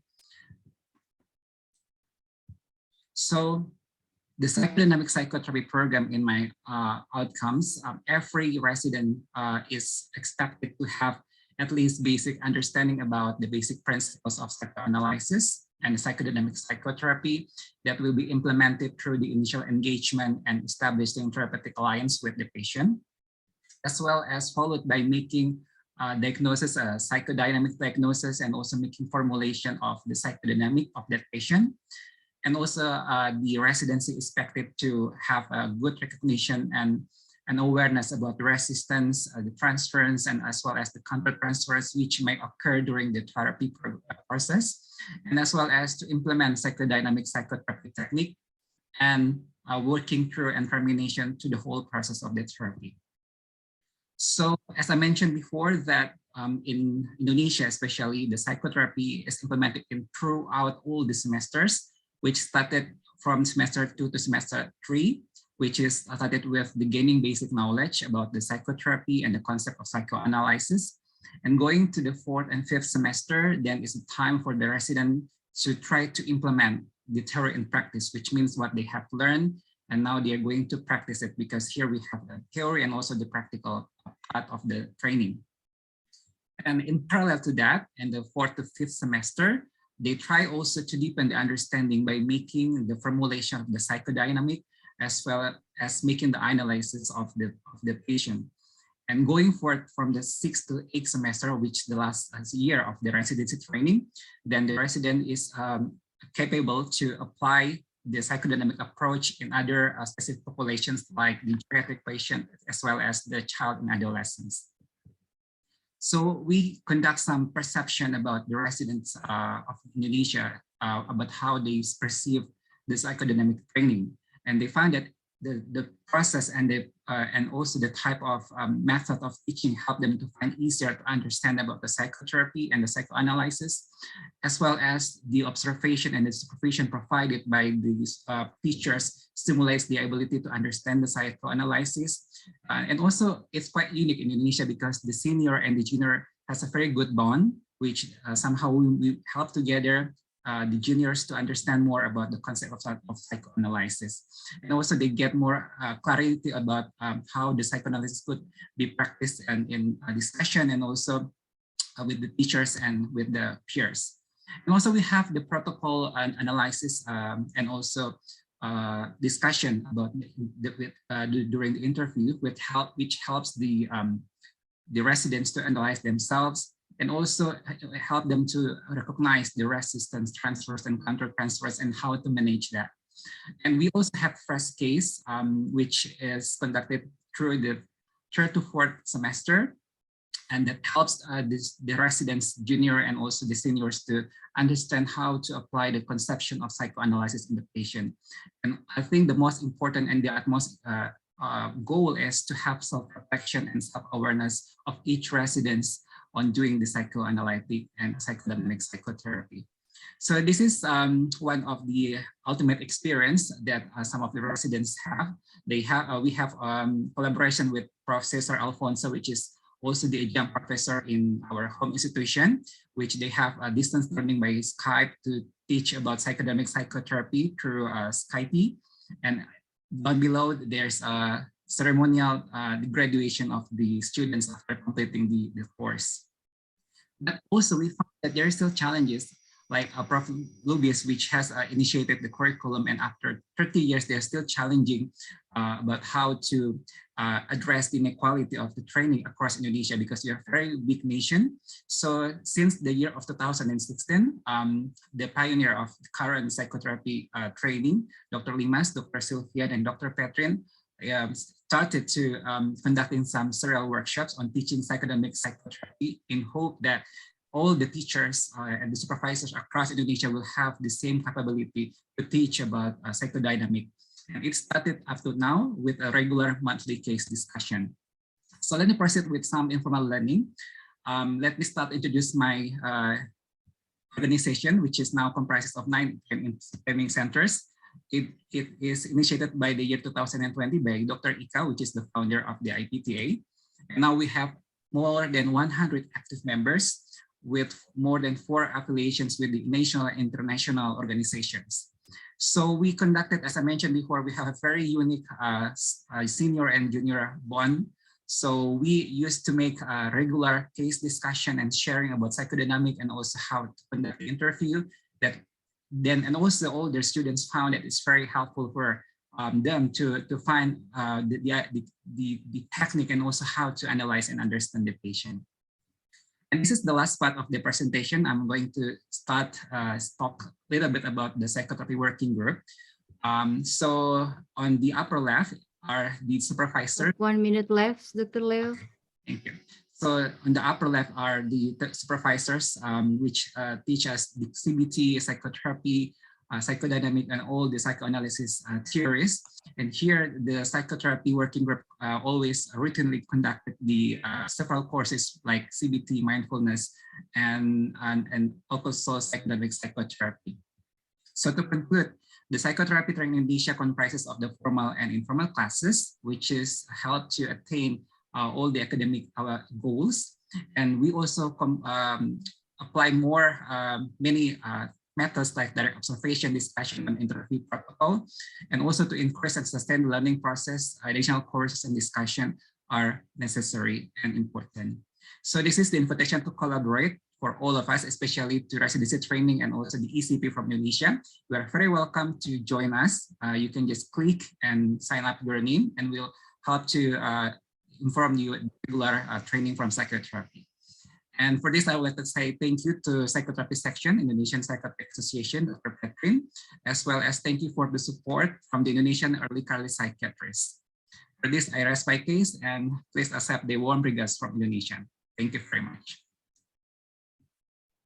Thank you, Dr. Leo, for the great presentation. It was fun to see the process of psychotherapy training. And then next, we will move to Dr. Prakamya Singhal from India. And she is a research scientist at All India Institute of Medical Sciences, New Delhi, working in the field of interventional and biological psychiatry with a keen interest in neuropsychiatric application of neuromodulation techniques. She pursued her MD from Vardhman Mahavir Medical College and Safdarjung Hospital after having graduated from the same institute. She is actively involved in the development and expansion of digital mental health care services across online platforms in the endeavor to make healthcare facility accessible, affordable, and inclusive. She has been delivering public health talks and webinars in association with NGOs across various platforms and help organize public health camps in rural areas. She believes in holistic development of young trainees and has voiced her opinion on safe working environment for trainee residents at the 2018 UNESCO Bioethics Chair. Dr. Prakamya will talk about the importance of invested in psychotherapy and how the global formal training programs are conducted, as well as the Indian perspective towards the psychotherapy. Here we welcome Dr. Prakamya. Time is yours. Hello. I hope I'm clear. Dr. Zen, thank you so much for that kind interview. Somehow I'm unable to share my screen. So if someone could just upload my slides. I think I'm facing some trouble with sharing the screen right now.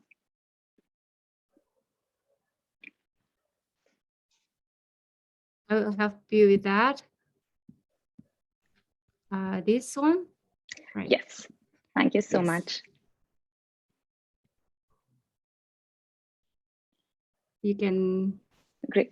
Okay. So thank you, Dr. Zen, for the introduction. And thank you, IAPT, for providing me with this opportunity to speak on psychotherapy training, especially the Indian perspective. I'm Dr. Prakamya Singhal, and I'm working as a research officer at AIIMS, New Delhi. I recently got done with my MD examination, still in my early career phase. If we could just switch the slide. Thank you. So, back in the 1950s and 60s, if we would have had a discussion on how psychotherapy training goes about for psychiatry trainees, it would have been a little, preposterous, to have a discussion on this, because back then, the majority of the psychiatry training would involve psychotherapy, and the majority of the professionals would use psychotherapy as the mainstay of their psychiatric treatment. A lot of our approach towards our patients was heavily grounded in the mind and the psychodynamic and psychoanalytical theories. And it was exclusively practiced by our medical licensed professionals. It wasn't up until the lawsuit was filed that we had in counselors, social workers, and psychologists coming in to help us out with psychotherapy sessions. However, until like 20, 30 years back now, we've had a biological psychiatry revolution where a lot of new drugs, a lot of focus on neurobiology and research fund money has been funneled into neurobiological mechanisms of illness, and a lot of shift in the way that psychiatrists practice has changed. And a lot of psychiatrists these days, majority practice have a practice that's heavily dependent on psychopharmacology, which has been criticized as it might just be very reductive as well. So, today what we are basically going to learn in the agenda today on this talk would be stemming from who is a psychiatrist first, yeah? Because it seems that, somewhere we've lost as to whether we are psychotherapists or psychopharmacologists or just a combination of both. And as early career psychiatrists, why should you be invested in honing these psychotherapy skills, especially in an environment where we do face a lot of competition from other practitioners as well? What are the formal training programs at the global level and in India and in our country, India as well? And what can be the various tools and resources for informal training that we have? So, Eric Kandel, I'm sure all of us know about him, was someone who was trained in the psychodynamic and psychoanalytical era, and recently has been awarded the Nobel Prize for finding out the biological mechanisms underlying memory. So his career trajectory is almost reflective of the massive change in the shift that psychiatry has undergone in these years. He's mentioned something about Cartesian dualism, which has sort of come to dominate the mindsets of most of the psychiatrists, where it's either the mind or the body. There's an intellectual isolation of psychotherapy and there's a reductionism of neurobiology. But I think what's important to understand is that psychotherapy is not really owned by any of the professions. It has had contributions from both psychiatrists and neurologists, examples being Harry Stack Sullivan and Freud and Aaron Beck, and from psychologists as well, like Marshall Linhan. So moving ahead to who really is a psychiatrist, our ambitions, our pursuits, our goals, and our identities. So for the same, the ACGME, if we could just shift the slides, thank you. The ACGME, which is the American, I think it's later on, perhaps later on a little. The American Council of Graduate Medical Education Milestone Project. So they conducted this project where they laid down the milestones for what comprises a comprehensive and holistic psychiatry training program, which included psychiatric evaluation, formulation and differential diagnosis, treatment planning and management.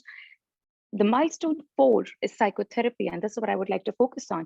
This comes before somatic therapies, so psychotherapy is one of the major milestone cornerstones of psychiatric training. Coming ahead to why should early career psychiatrists be invested in honing these psychotherapy skills? So if you could just change the slide. Yeah. So these psychotherapy skills, even at a very, very basic level, they help us establish a good therapeutic alliance with our patient. It helps us develop a holistic approach towards patient where we're not heavily focused on either the biological model or the psychological model, but in fact, a biopsychosocial model, right?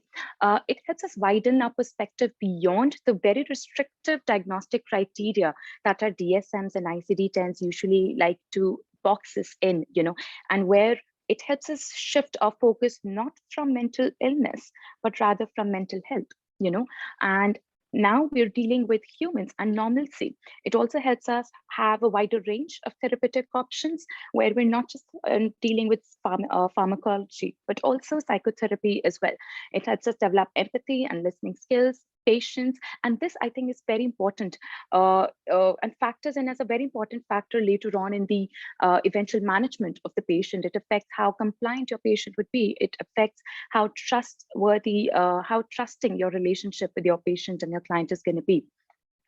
So at the global level, there are formal training programs for psychotherapy training for psychiatry residents that have been working. And I'll be just, putting in a small word for, just a story from United Kingdom as to how they've been following. And so they have a Trilateral psychiatry training program, which consists of a mandatory, generic, and basic training program in psychotherapy, where they develop interview skills, psychotherapeutic formulations, and over the course of 3 years, they're supposed to perform 3 short-term cases and 1 long-term case. In the end, there are some weekly discussions and there are assessments that are done.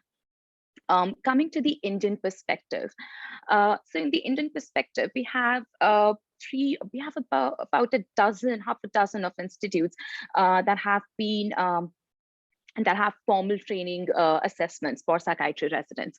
At number 1 is NIMHANS, National Institute of Mental Health and Neurosciences in Bengaluru. In the 3-year psychiatry residency training program, the first 6 months are basically heavily dominated by theoretical instructions in CBT instruction, psychodynamic formulation, focused on psychiatric interviewing and history skill taking. Then it's followed by, a supervisor or a guide or a mentor who is allocated about 3 to 4 psychiatry residents. And each and every psychiatry resident is required to take up cases, practice psychotherapy with those patients. They can choose a therapy of their own choosing. Could be DBT, could be CBT, could be motivational interviewing. And then they're required to have weekly discussions with their supervisor where they get feedback, where they get coached on what could have been better, how things could have been dealt with differently, and they're required to make records of the same. A documentation is made, and a total of, I think, 75 to 100 hours of training is to be completed in this. All of this is spanned out through the period of 1.5 to 2 years, at the end of which they're supposed to submit a workbook with 1 long case for which they're assessed. Additional to all of this, there is a 1-month posting in brief therapy, wherein they're required to complete 50 hours of training in CBT. The next is the Postgraduate Institute in Chandigarh, which has a very, very similar formal training program, except that in the end, they don't really have assessments and it's not really a part of the exit exam that they have. Apart from this, not particularly for psychiatry residents, but definitely open to them as well, we have the B.R. Ambedkar University, which provides MPhil programs. We have the Indian Psychoanalytical Society and the Psychotherapy Institute running in Ahmedabad in Gujarat, which provide fellowship or other courses in psychotherapeutic training. At the institute that I'm in right now, the All India Institute of Medical Sciences, we don't really have a very formal training program in place, but what we do have is a supervisor and a guide-based, group-based discussion that we have, wherein cases are discussed, and it's a very ward-based and inpatient-based training for the psychiatry residents. Could we please change the slide? Yeah, so coming to the informal kinds of training that psychiatry trainees, if they don't really have access to a formal training program, what kind of informal training resources could they use to hone their skills? I think one of the most important things that you need to do is to sort of gauge your interest as to how much you'd be interested in having psychotherapeutic skills. I think a good guide could be having either a generic interest or a basic interest or an advanced interest. And a generic interest is something that I would say is important as a baseline for each and every psychiatry resident. It helps you establish a good working alliance. It helps you cope with your own emotional storms and emotional reactions, as is inherent of the practice and the field that we're in. And it helps you decide an appropriate therapy for the appropriate illness that you're dealing with. At the basic level, you'd be able to offer therapy in at least one. Yeah. thank you, in at least one modality, and it will have you have a working knowledge of the other main approaches. And I think this level is a good way to gauge whether you are primarily interested in psychotherapy, and for that would become the mainstay of your treatment. Some of the tips that I think, sort of want to grant from my own personal experiences to psychotherapy residents would be that, observe and learn. Yeah. Could we please change this slide? Yeah. So a typical guide to training could be that, have a good manual, read, and read, have good theoretical resources with you, demonstration, an audiovisual demonstration, or if you have a supervisor or a guide or a mentor who can help you see as to how the, the discussion goes, how the therapy session goes, and then practice on your patients as much as you can, preferably with your colleague or a supervisor, so that they're able to provide you with some feedback on your non-verbal cues, on the verbal cues, and then coaching. For coaching, you could go for extra fellowships or courses. The next slide, please. Thank you. So observe and learn, be critical of how your colleagues or your supervisors are dealing with patients, and try to, develop mentalization, understand the patient's perspective, practice under supervision, get feedback on your posture, on verbal communication, non-verbal communication, expressions and gestures, be in touch with your thoughts and feelings, and understand that your patient is going to be the best guide, what kind of positive or negative feedback you get from the patient. I think the time is almost over now. Yes, I think I'm just left with the last two slides, which is just these are the tools and resources, the books that I found useful, some of the videos and tutorials that we could go to, and be aware of the conferences and seminars and workshops that you need to go ahead with. In the end, I would like to acknowledge Dr. Pankaj, Dr. Pratap, and Dr. Nand, and thank you very much. Yeah, Dr. Makema, thank you for the excellent presentation. I think that now it's a time for I don't know whether we have enough time for a question and answers. And I mean, can we go for a few questions? We'll. Please proceed. Please proceed, Dr. Nilanga, Dr. Ika. Yeah. Please proceed with questions. However you want to interact, we will be foregoing the break. From the audience, you can raise your hand if there's any questions. I would just like to acknowledge here that we really want to appreciate our Sri Lankan friends and colleagues who have joined us in spite of a national shutdown of electricity over there. Thank you so much for being with us. This shows that how you have considered this event a worthy event, and you've made it so meaningful by being over to you, Dr. Nilanga. Any questions? I mean, this is a very interesting part in psychiatry. I hope that trainees have a lot of questions to ask from panelists. Yeah, Leonardo, you have a question, isn't it? Do you have a question, Leonardo? Leonardo is one of the panelists, therefore he could have asked questions from others. Any questions? And there's a question. What is the current state of family therapy in Sri Lanka and Indonesia? That's for Gamunu and yeah. In Sri Lankan setting, especially in Thailand adolescent psychiatry, I think in some centers, we are doing family therapy, but as I mentioned, at the moment is very huge at the moment, that conducting a family therapy would be challenging and time-taking. So arranging time and these kind of challenges are there, but I know our child psychiatrist and our child and adolescent psychiatric teams, they do a very quite good job in these aspects. But training wise, I had one workshop during my training regarding family therapy. Otherwise, I have had no exposure regarding that. What about Leonardo? What about Indonesian experience? Thank you very very much, Dr. Nilanga, and thank you also to Dr. Thomas for the questions. So the family therapy in Indonesia is, in my setting, it is incorporated as daily practice, especially we have the inpatient treatment and the ward, the psychiatry ward. So basically, we try to design a comprehensive and holistic approach to every patient which is treated in the ward, as well as we also conducted and considered to provide the family therapy, especially for some conditions where the structure of the family is quite complex. So in the training setting, the theory of the family therapy were given in the second year of the training, which is on the 4th to 5th semester. And also in practice, we conducted more with the supervision of the seniors and also the supervisors, because it also comprises of the more comprehensive and holistic approach and point of view about the structure of the family, also about the father-mother unit, and also the family unit, and also mother-to-child unit.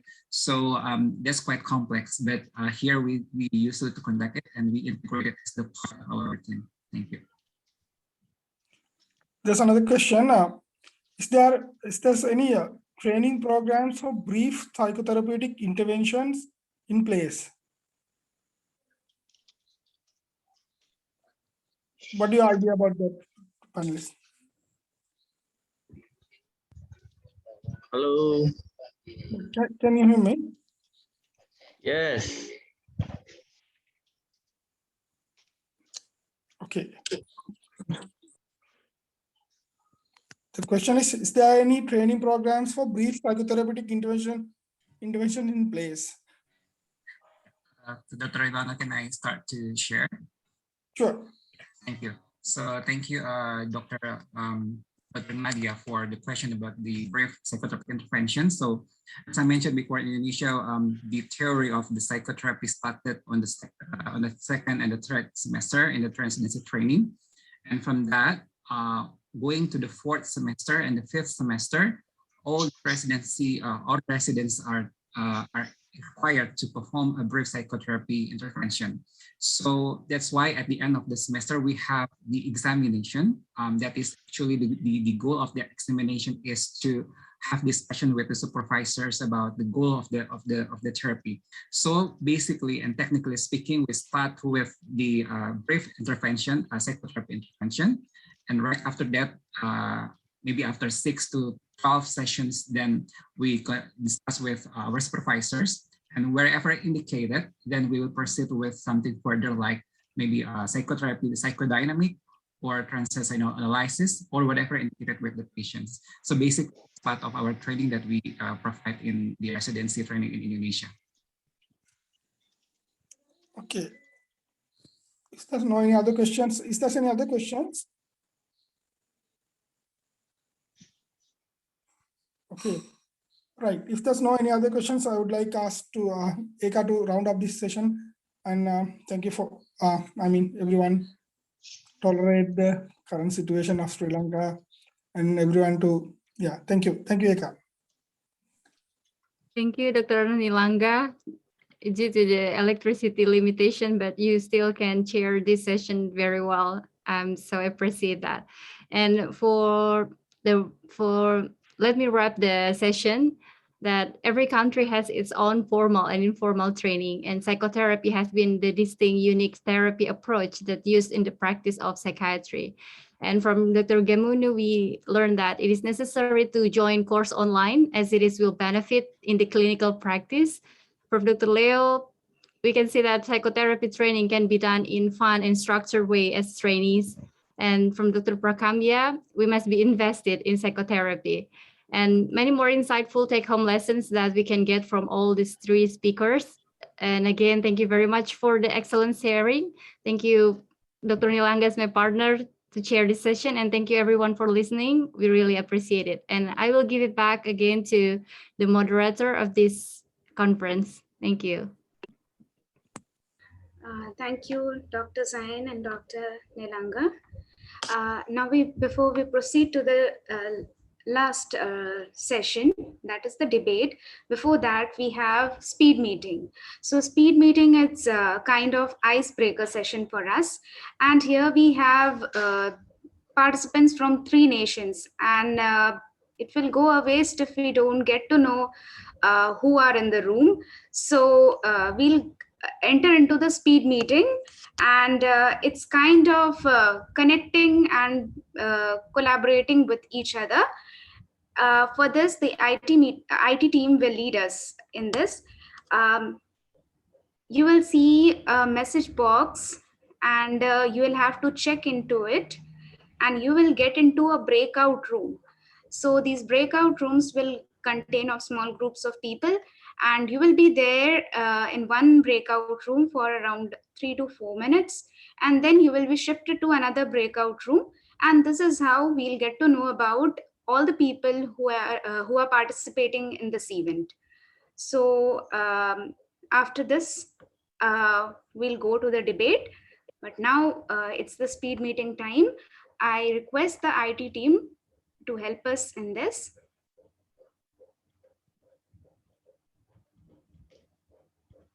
I think the technical please give us some time to allocate because we have more than 100 participants here. So just wait and the evaluation will occur. Just chill out. Really appreciate all the effort. Yeah, this was an unprecedented turnout. We are oversubscribed. We did not expect that we would have so many of you joining in. It's such a delight, and it just warms our heart to see that. You will all soon see a small dialog box appearing in the middle of your screen, which asks you to join a breakout room or a breakout group. Please do join, click on join so that you have maximum time in that room. We'll try and cycle you through as many rooms as possible. And we're trying so that you can get to meet at least more than 10, 15 people through your time in this meeting. So we will quickly cycle through that. Meanwhile, while you're there in the breakout groups, please remember to be courteous, to be mindful of others' sentiments. Please don't, post or offend the other participants. Do look at trying to get into some sort of collaboration. I'd be really happy if all of you could think of some research ideas, some joint projects that you want to write up, that you want to kind of implement. Some sort of international perspectives that you can think of. It'd be really great. I'd encourage all the panelists and the chairpersons here today to try and also look at presenting this in some sort of written format, and we'd be very happy to support you in these endeavors. With these words, I just would encourage all of you to make the best of this opportunity, connect with your peers across Asia.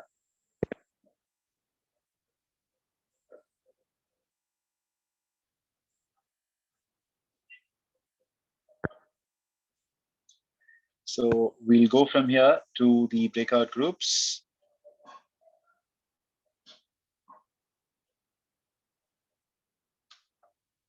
How many rooms are we going to have? I think somewhere around 10? It's about 30, sir. Oh, okay, you're making 20 or 30? 30, yeah. Oh, okay.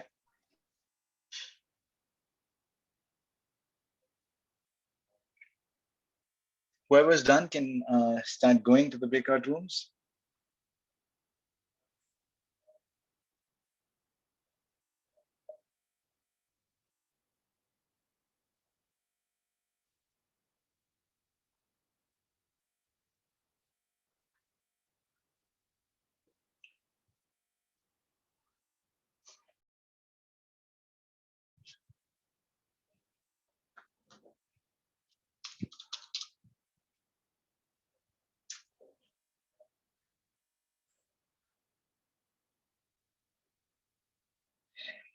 We can just create 10 to 15 and keep adding the others to that, Leo. I think making 30 would take a lot more time.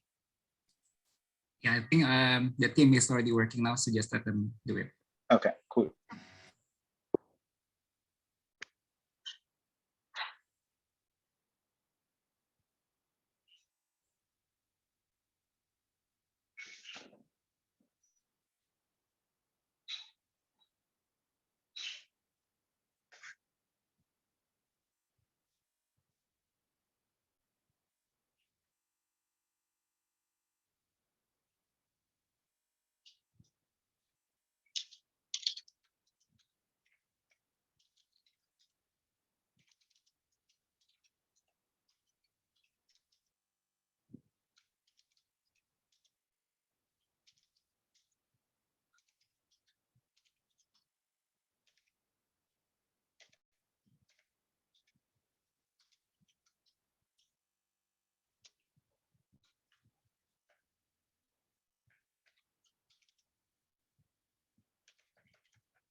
The team has already distributed evenly to the breakout rooms. So just waiting for the participants to join and accept the invitation to join the breakout rooms, sir.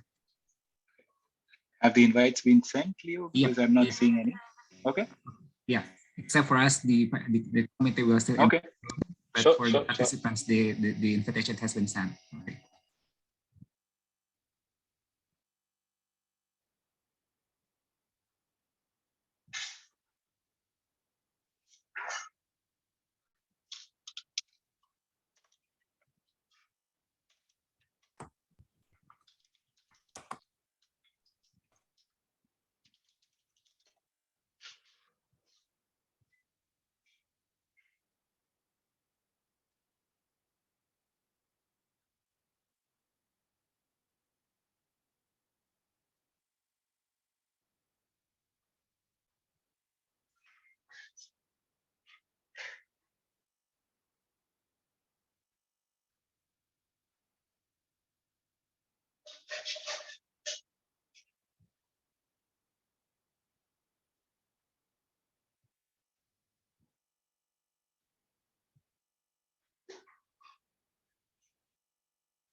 Yeah, I think we can start the counting down now because it's supposed to start in the breakout room. Have they all joined? I mean, do you see that all of them are joined? Some are still not, but some already in the breakout room. So, okay, I think I still see 43 participants here.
University of Colombo.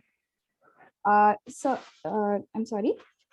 He did his MD Psychiatry from the prestigious Postgraduate Institute of Medicine, University of Colombo, and received postgraduate overseas training from Northwest Mental Health, Melbourne, Australia, and has been a board certified consultant for over a decade and has had the experience of working at many centers across Sri Lanka. He also has extensive experience in teaching and is a postgraduate trainer and examiner in psychiatry at the Postgraduate Institute of Medicine, University of Colombo, and an undergraduate teacher and examiner in psychiatry at the Colombo University, Sri Jayawardhanapura University, the Eastern University, and the Kothalavela Defense University. He has held the posts of Assistant Secretary and Honorary Secretary for Sri Lanka College of Psychiatrists and has been the Treasurer for Sri Lanka Association of Geriatric Medicine from 2018 to 2020. We also have with us as chairperson, Dr. Avinash Shekhar, early career psychiatrist from India. Dr. Shekhar is currently working as senior resident, Department of Psychiatry, Father Mulla Medical College, Mangalore. He has done his diploma in psychiatry from the prestigious NIMHANS, Bangalore, DNB in psychiatry from the National Board of Examinations in Masina Hospital, Mumbai, as well as postdoctoral fellowship in neuropsychiatry in NIMHANS, Bangalore. He has published in peer-reviewed Indian as well as international journals and has presented multiple times at international conferences. He is also a part of the member committee of the Indian Association of Psychiatry Trainees. I hereby hand over the mic to the chairpersons for starting the event. Thank you. Good evening.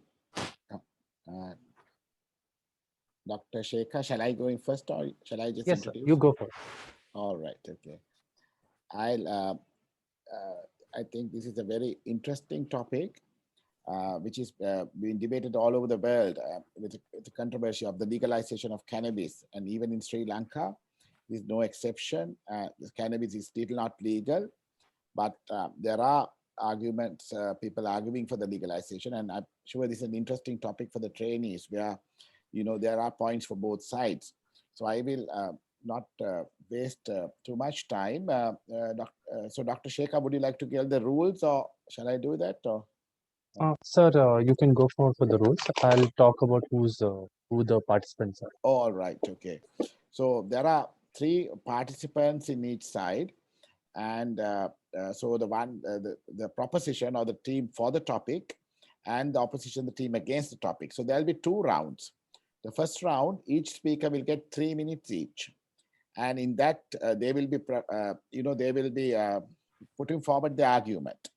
And in the second round, all 6 speakers from both sides will get 1 minute each, and during which they are expected to counter argue, counter the arguments put forward by their opposition. And this will be followed by a 5-minute discussion. So over to you, Dr. Shekhar. Hi.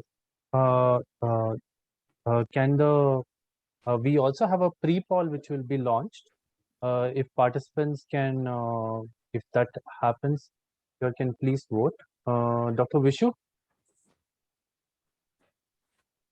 Dr. Vishu.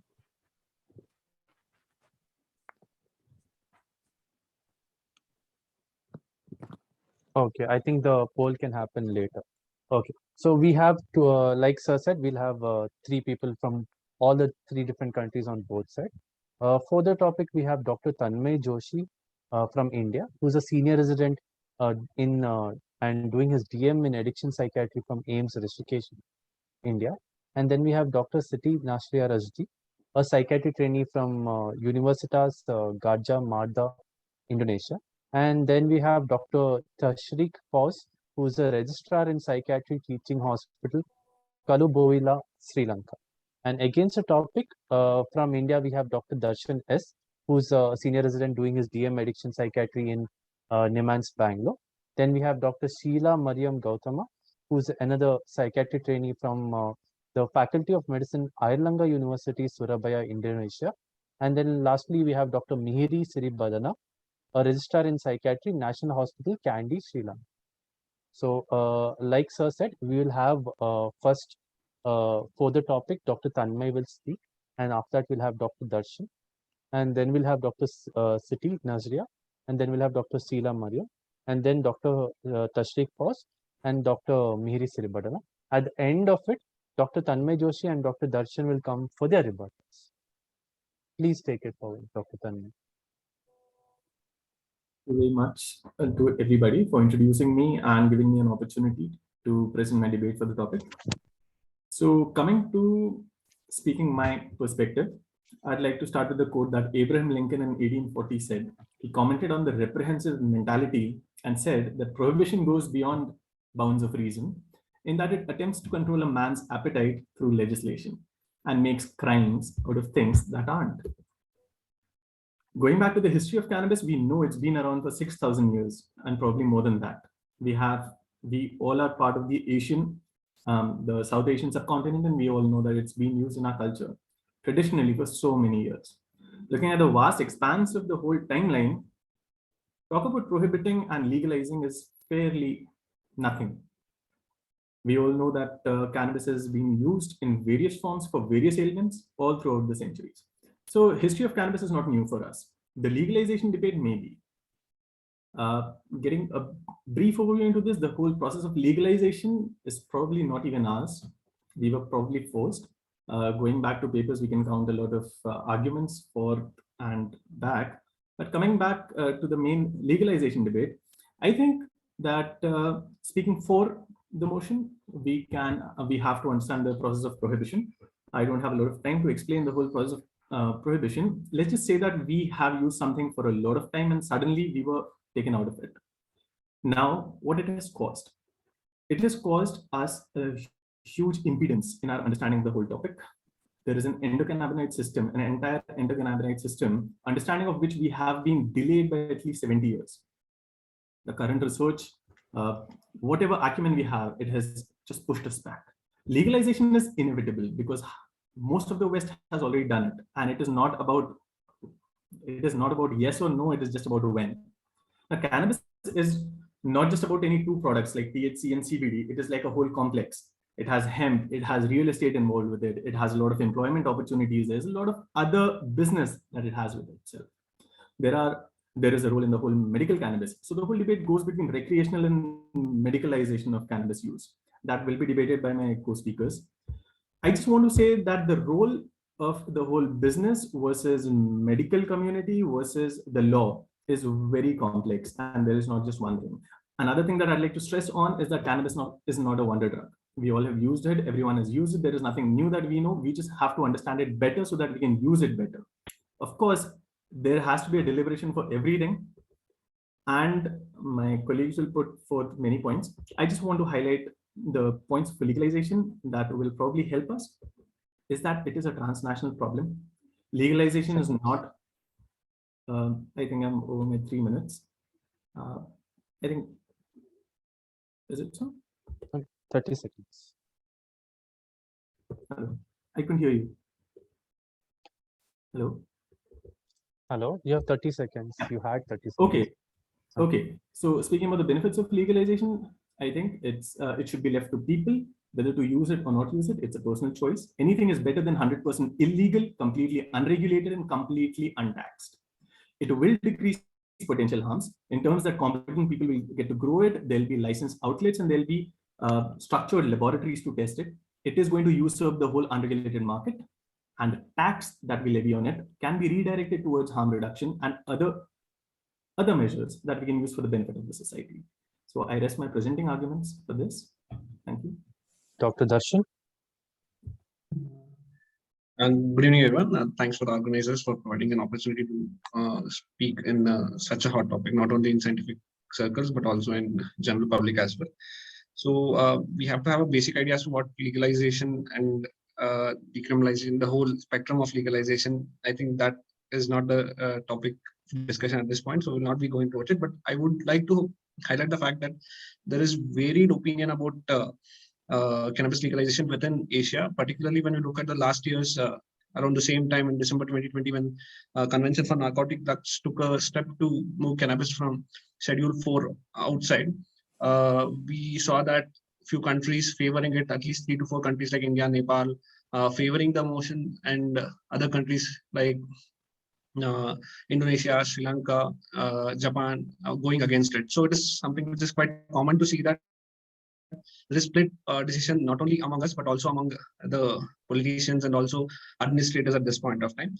To begin my points against the whole process of legalization, again, the whole argument regarding the legalization starts by saying that the whole process of prohibition was not evidence-based. Just because at one point in the history there was no evidence which was generated for prohibition, that doesn't mean that at this point we go ahead and just undo the whole process, because it will be again this repeating the same mistake again without looking into the evidence. So it would be a better idea to first both to look into the evidence and then move forward, and then think about which spectrum of the legalization we have to do for individual country and what time, and the resources which are necessary for it, and then we take a call as to moving forward.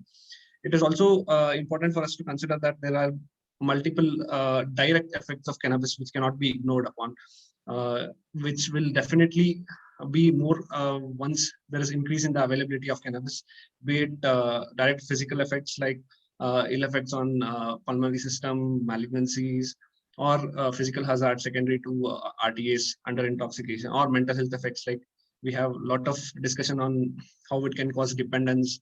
At the moment, we do not have any treatment for dependence, but still, if we want to increase the current availability and then push a population towards dependence and not manage it, again, it will not be a right thing.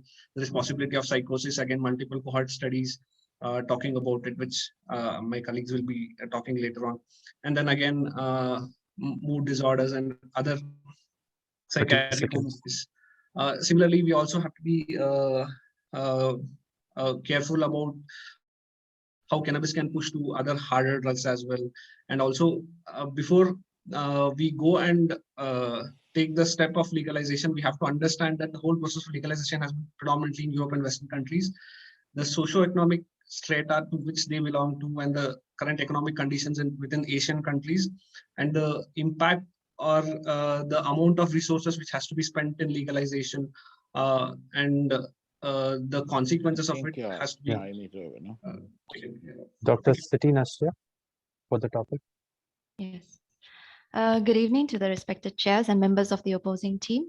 Thank you for this opportunity. For this part of the argument, I would like to emphasize on the medical benefits of cannabis that we know, the therapeutic use of which is questioned by the opposing side.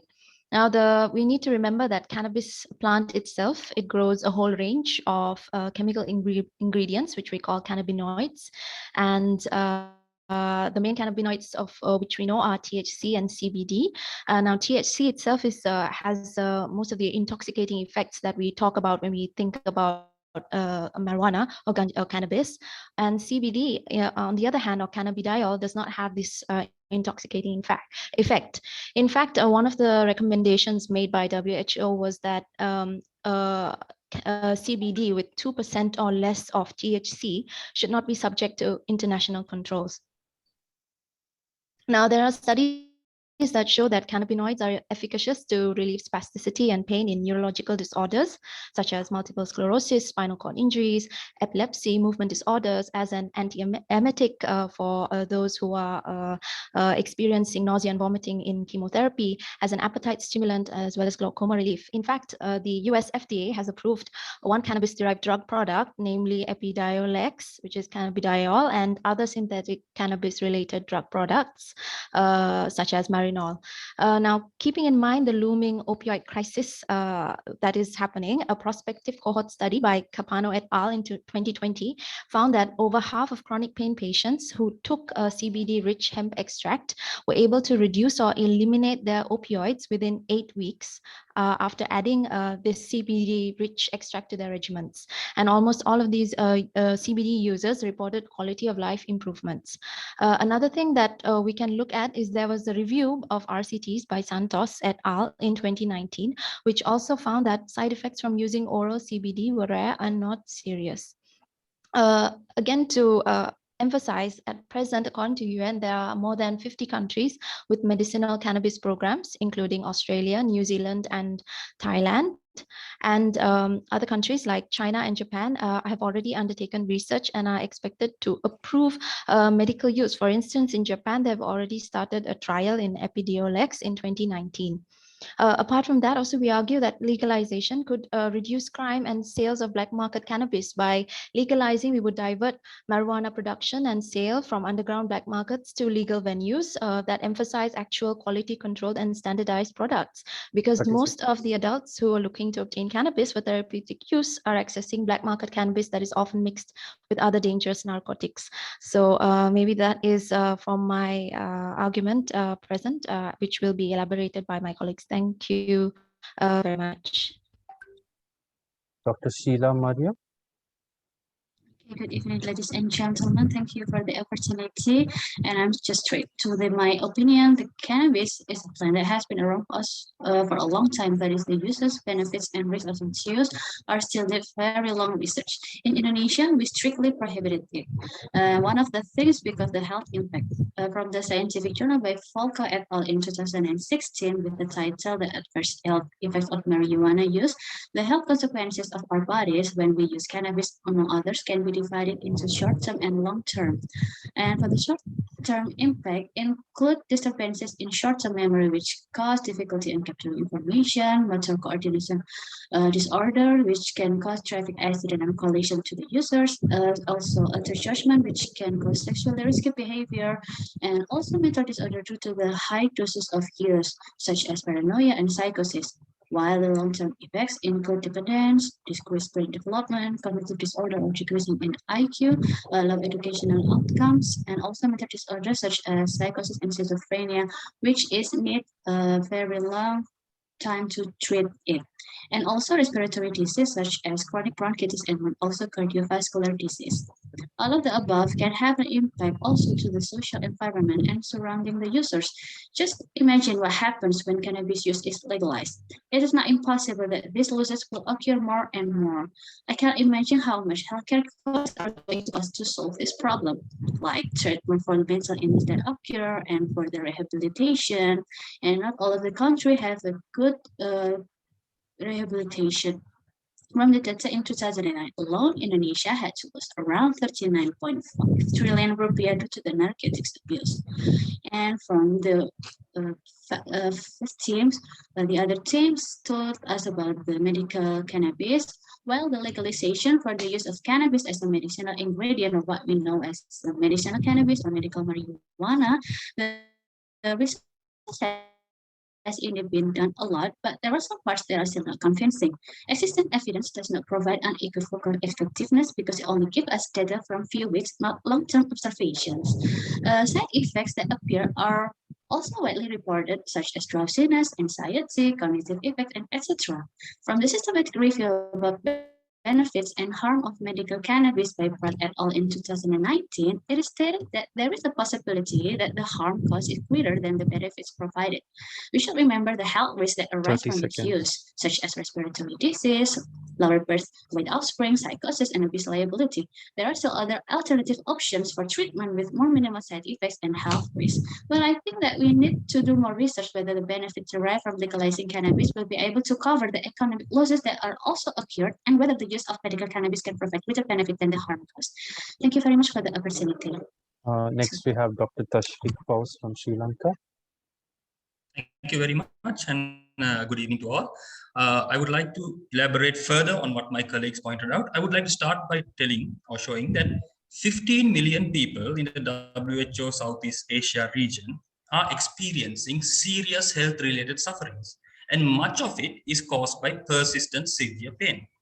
But despite this burden of suffering, the overall access to pain relief and palliative care is actually abysmal. And pain is a symptom that is grossly undertreated in most parts of our region. Do you know that the average morphine equivalent in our region in 2015 was just 1.7 milligram per capita, while the global average was 61.5 milligram per capita?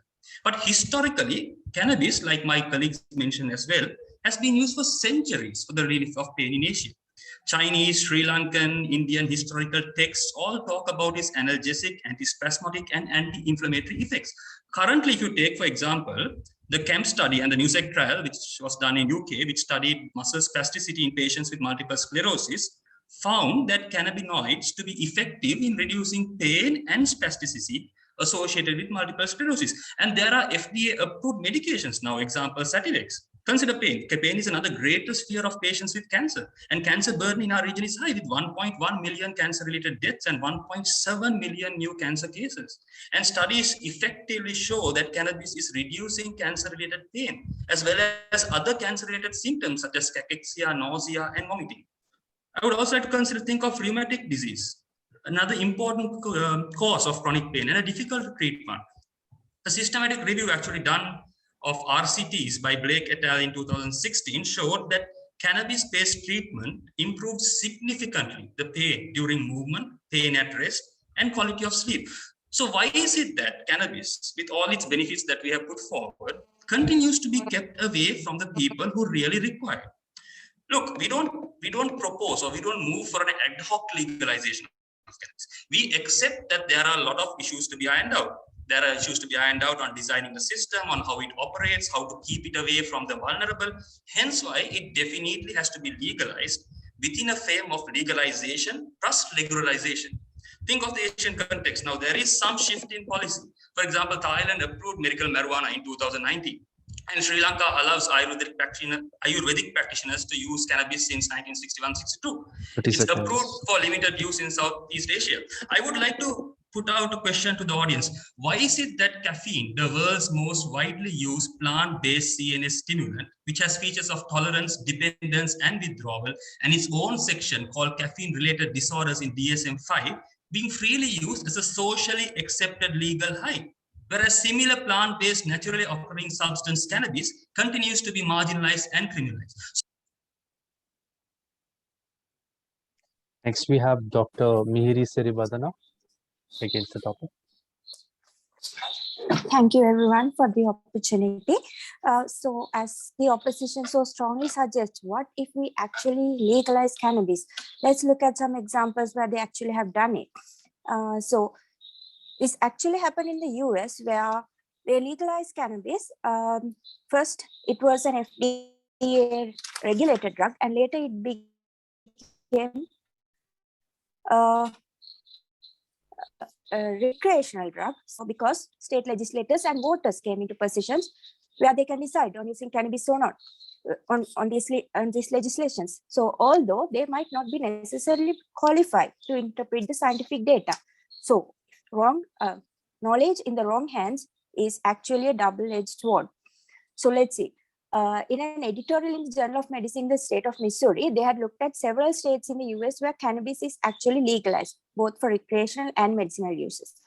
So in California, the main reason they went for legalization was to prevent black market sales. And this one actually backfired on them because why? Black market sales increased because it was cheaper in the black market. And it was cheaper than the cost it took to manufacture and purify the drug. And they even had to spend money hunting on drug cartels because they took over the business since business fell. So you understand, answers are not as simple as they seem. And it has been shown in research that the onset of cannabis use at an early age and regular cannabis use among adolescents was associated with deficits in learning, memory, reading, and mathematics. The nightmare of all Asian parents, I'm sure. So, and risk of developing cognitive deficits was higher since adolescent brains, especially the prefrontal cortex, as we know, does not finish developing until the early 20s. So after legalization, the state of Colorado, although daily use among students, high school students dropped, occasional use has increased, as well as smoking cannabis was reduced, but edibles such as brownies with high THC content had increased, which just goes to show children and adolescents always experiment. But the danger of legalization was that research showed that perception of the risk of trying out cannabis among children was reduced. They thought it was safe. And perception of cannabis being accessible was also increased. And more than 50% had got it from a friend, questioning the presence of dealers among the students themselves. So speaking of dealers, as you mentioned, the Thailand, cannabis is legal. So there were children who used cannabis and who deal cannabis, and they were confident that they were not going to be arrested. And additionally, there are increased risk of RTS, road traffic accidents. There's increased risk of pregnancy-related problems? And are we really wanting to spend our health resources on these additional problems when we already have? Okay. Now we'll have the rebuttals. Again from the top, Dr. Tanmay. 1 minute only.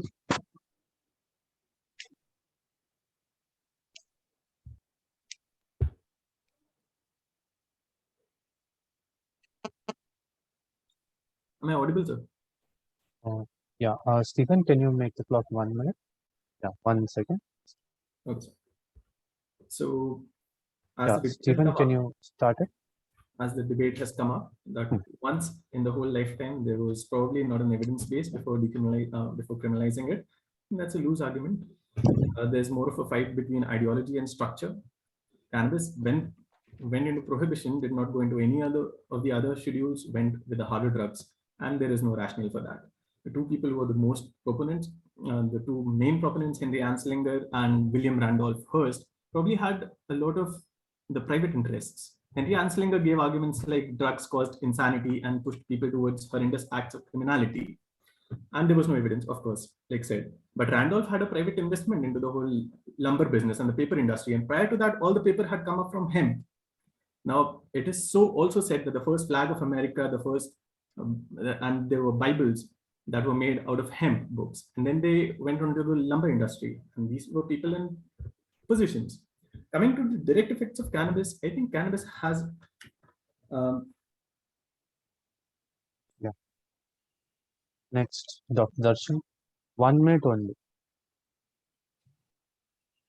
So just to add to what Dr. Tanmay was saying, I understand the fact that it was legalized or prohibited for certain set of reasons by certain set of individuals, but that doesn't mean that at present we can take a step back and then go forward after looking at the evidence once it is open. It's a good idea to look at the evidence and then move on to legalization or decriminalization based on that step. One of the common argument which is coming up is the fact that medical cannabis, there are lots of advantages of it. When it comes to advantage, it has to be superior to already existing medications. Rather than that, it is mostly that it has some use, but it is not superior.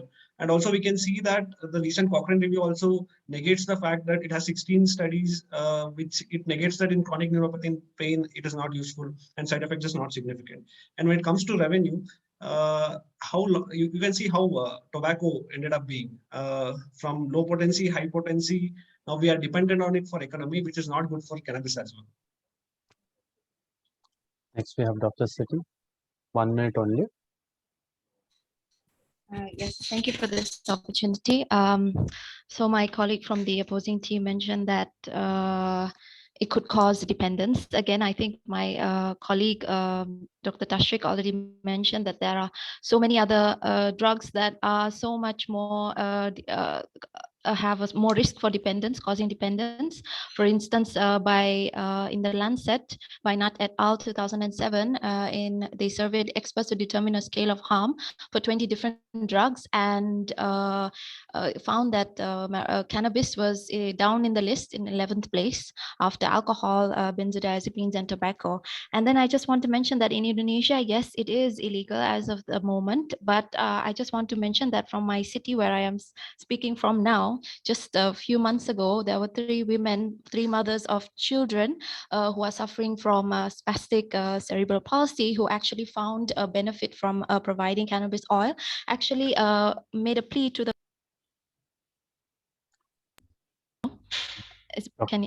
to reconsider. Yeah, Siti, your time is up. Reconsider. That's why. Yeah. Okay. Thank you Dr. very much. Sheila, 1 minute only. Okay, from my colleague from the team said that in her city that there is a person that get benefit from the medicinal cannabis uses. My biggest question is, if we legalize medicinal cannabis, can we hold or stop the abuse liability of it? If our country did not prepare for the system yet, so she told us before that Indonesia is strictly prohibited the using cannabis in our law, and the government still can educate the traditional farmer to change their cannabis plant with another commodities, and we can also change the treatment for the patients that needs for the pain using another treatment that didn't use substance that prohibited in our law. So I think we still have another solution besides using the cannabis. Thank you.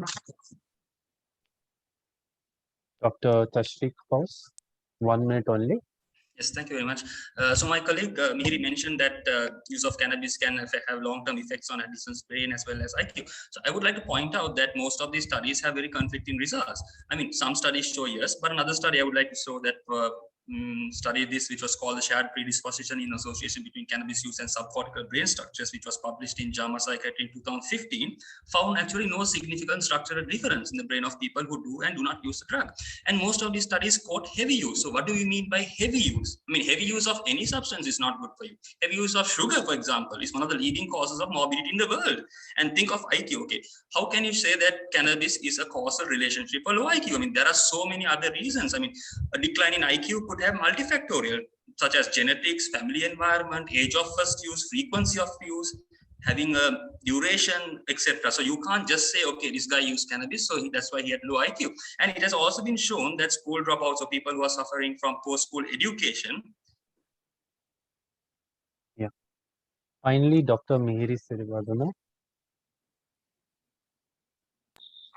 1 minute. So, all things considered, as my colleague so intelligently said, is legalizing cannabis, drug with so much potential use or harm, is in our developing community, is that warranted?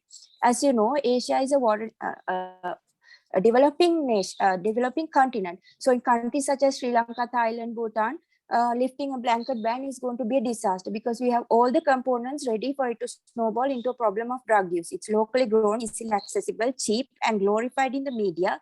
And there is a large cannabis naive population of which the majority are females. Is it wise to hoist cannabis upon them on top of all the other social and economical problems that they have? Thank you. Okay. Thank you everyone for debate.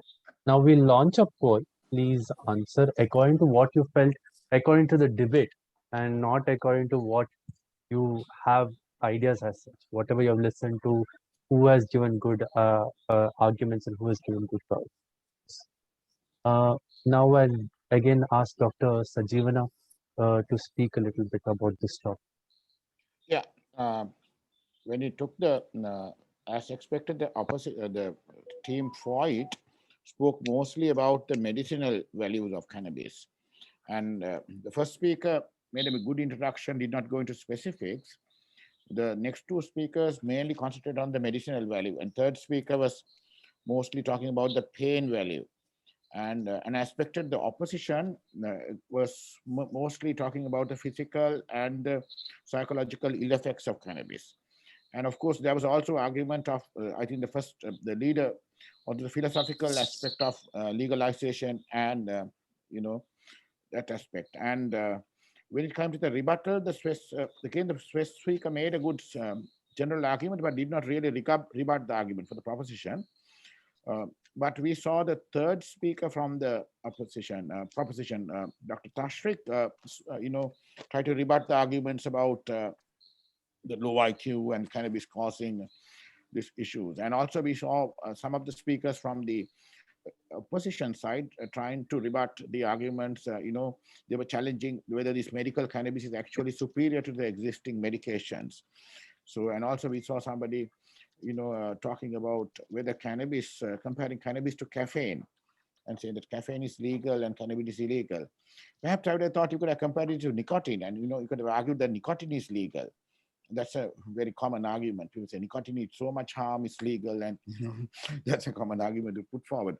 Anyway, I think within the limited time, we saw the two groups, the two teams put forward arguments for and against. And so let's see what the audience thinks of it. Thank you, sir. Yeah, even I felt like the arguments were good, but the rebuttals were a little weak. No one targeted one of the arguments and gave forward Only few people like Dr. Tashveeq spoke about it, and Dr. Mihiri in the end, in the conclusion as such. In one thing that you all missed about talking about marijuana and its legalization is its effect on prison population. Like how many people enter prison due to marijuana use, and does that entry into prison contribute more to any psychological issues, and that risk outweighing the risk of legalization of marijuana? That is something that has actually gained a lot of prominence in the West, but in the Asia as such, it's not yet considered as it. Mm. Yeah, anyone has any questions? Dr. Sajina? And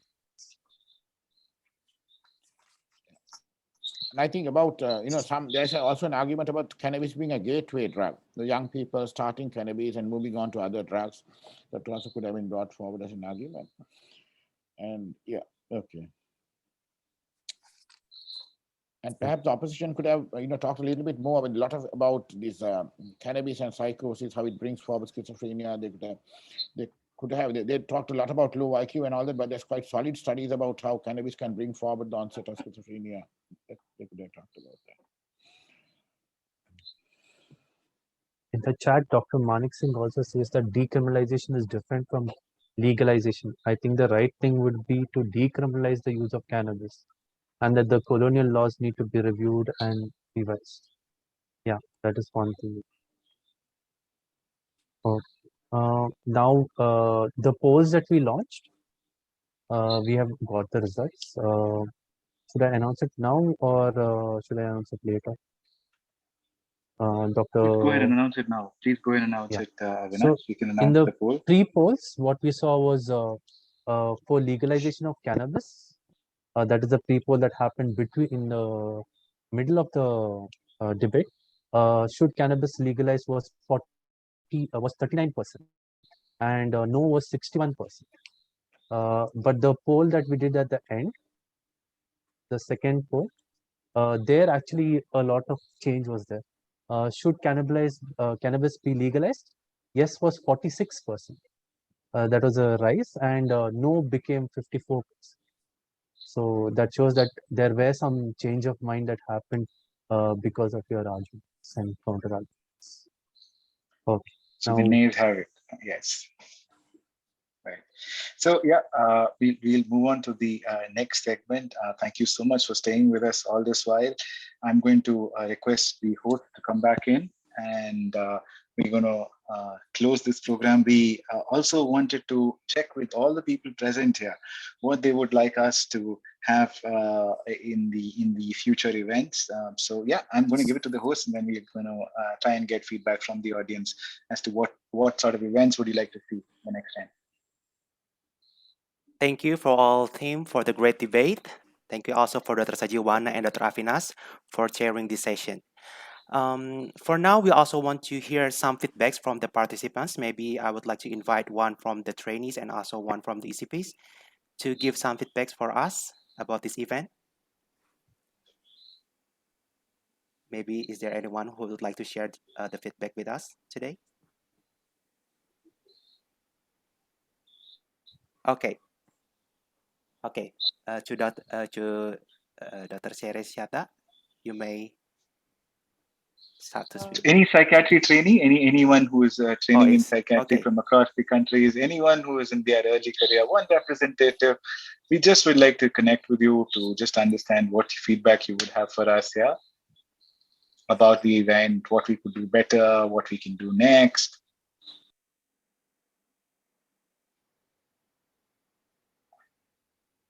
Maybe what you want to hope in the next event, the topic that we can discuss for the next event. Yes, yes.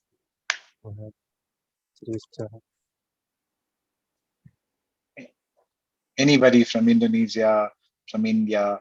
I realize that our colleagues from Sri Lanka are sticking on, and they're braving the shutdown over there. Really, hats off to you all.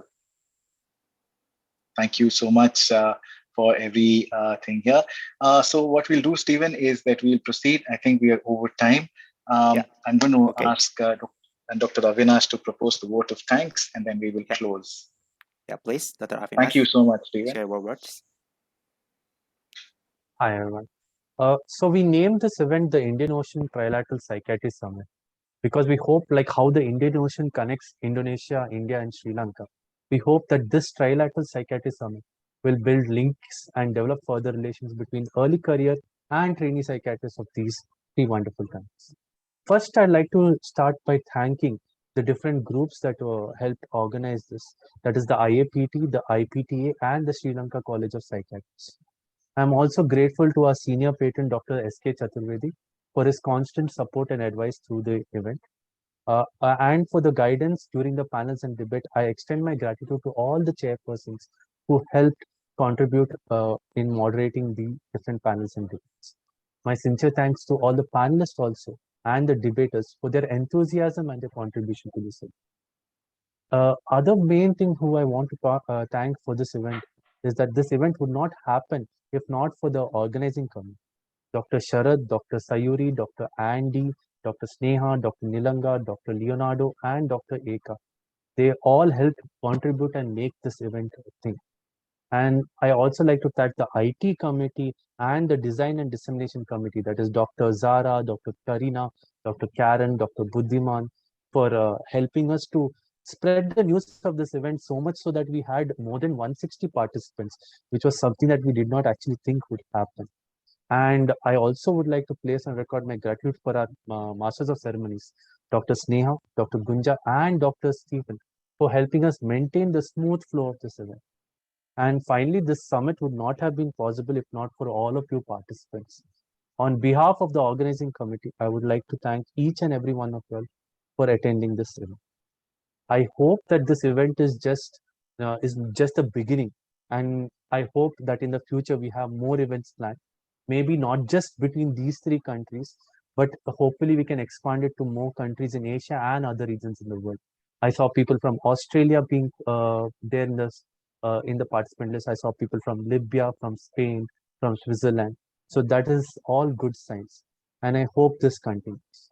And finally, I would like to wish all of you all a very happy holidays for this festive month. Thank you, everyone, once again. Stephen? Thank you so much, Avinash. Just a word, in case some of you would still like to share some feedback to us, you would have all received the Zoom ID through your email. There would be a small email address mentioned over there. If you have any questions, you can send it to that email. That's our email address. That's DCN psychiatristindia@gmail.com. You can send in your queries, your feedback. We'd be very, very happy to hear from you. We're delighted that you could be part of our evening and that you could spend your time with us. Thank you so much. Have a great day and the rest of the month too. Yes. And the rest of the year too. Yeah. Yes, Thank you, Dr. Maitri Afinas has and Dr. said, Sharat. Yeah. Dr. Yes, Maitri has said that about the feedback as such, whether in the next Yeah, session we okay. can talk about the national programs for Okay. mental health in these different countries. Definitely. And Definitely. Shreyas also. Wow. Yes. Thank you. Thank you so much. So let's end the meeting. Thank you so much. Yes. Farewell to all of you. I hope you will keep these connections, and I hope that all the chairpersons and panelists will coalesce their ideas and their arguments and bring out these things as some sort of documents or some sort of commentaries, viewpoints in the future. Really look forward to all of you working together. Good night. Goodbye. Yeah, good night. Excuse me, but before we end the session, we also want to have photo sessions before that. But also, I want to announce the winner of the jam session. The winner of the jam sessions is Dr. Chaturani, Dr. Manik Singh, and Sharesyasta, Dr. Sharesyasta, and the team will reach you out for the prize. Thank you. Thank you. And also, we Congratulations want to to do all of some you. photo session. Maybe I will give to the IT team to handle Sure. this. Yeah. Everyone can turn their cameras on. Please turn on the camera.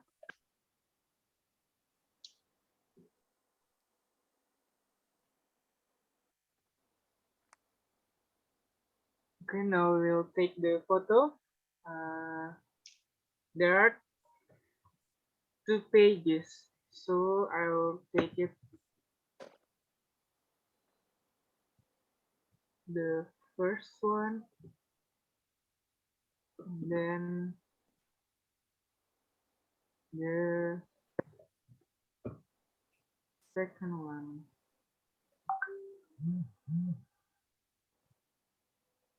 Yes. finish.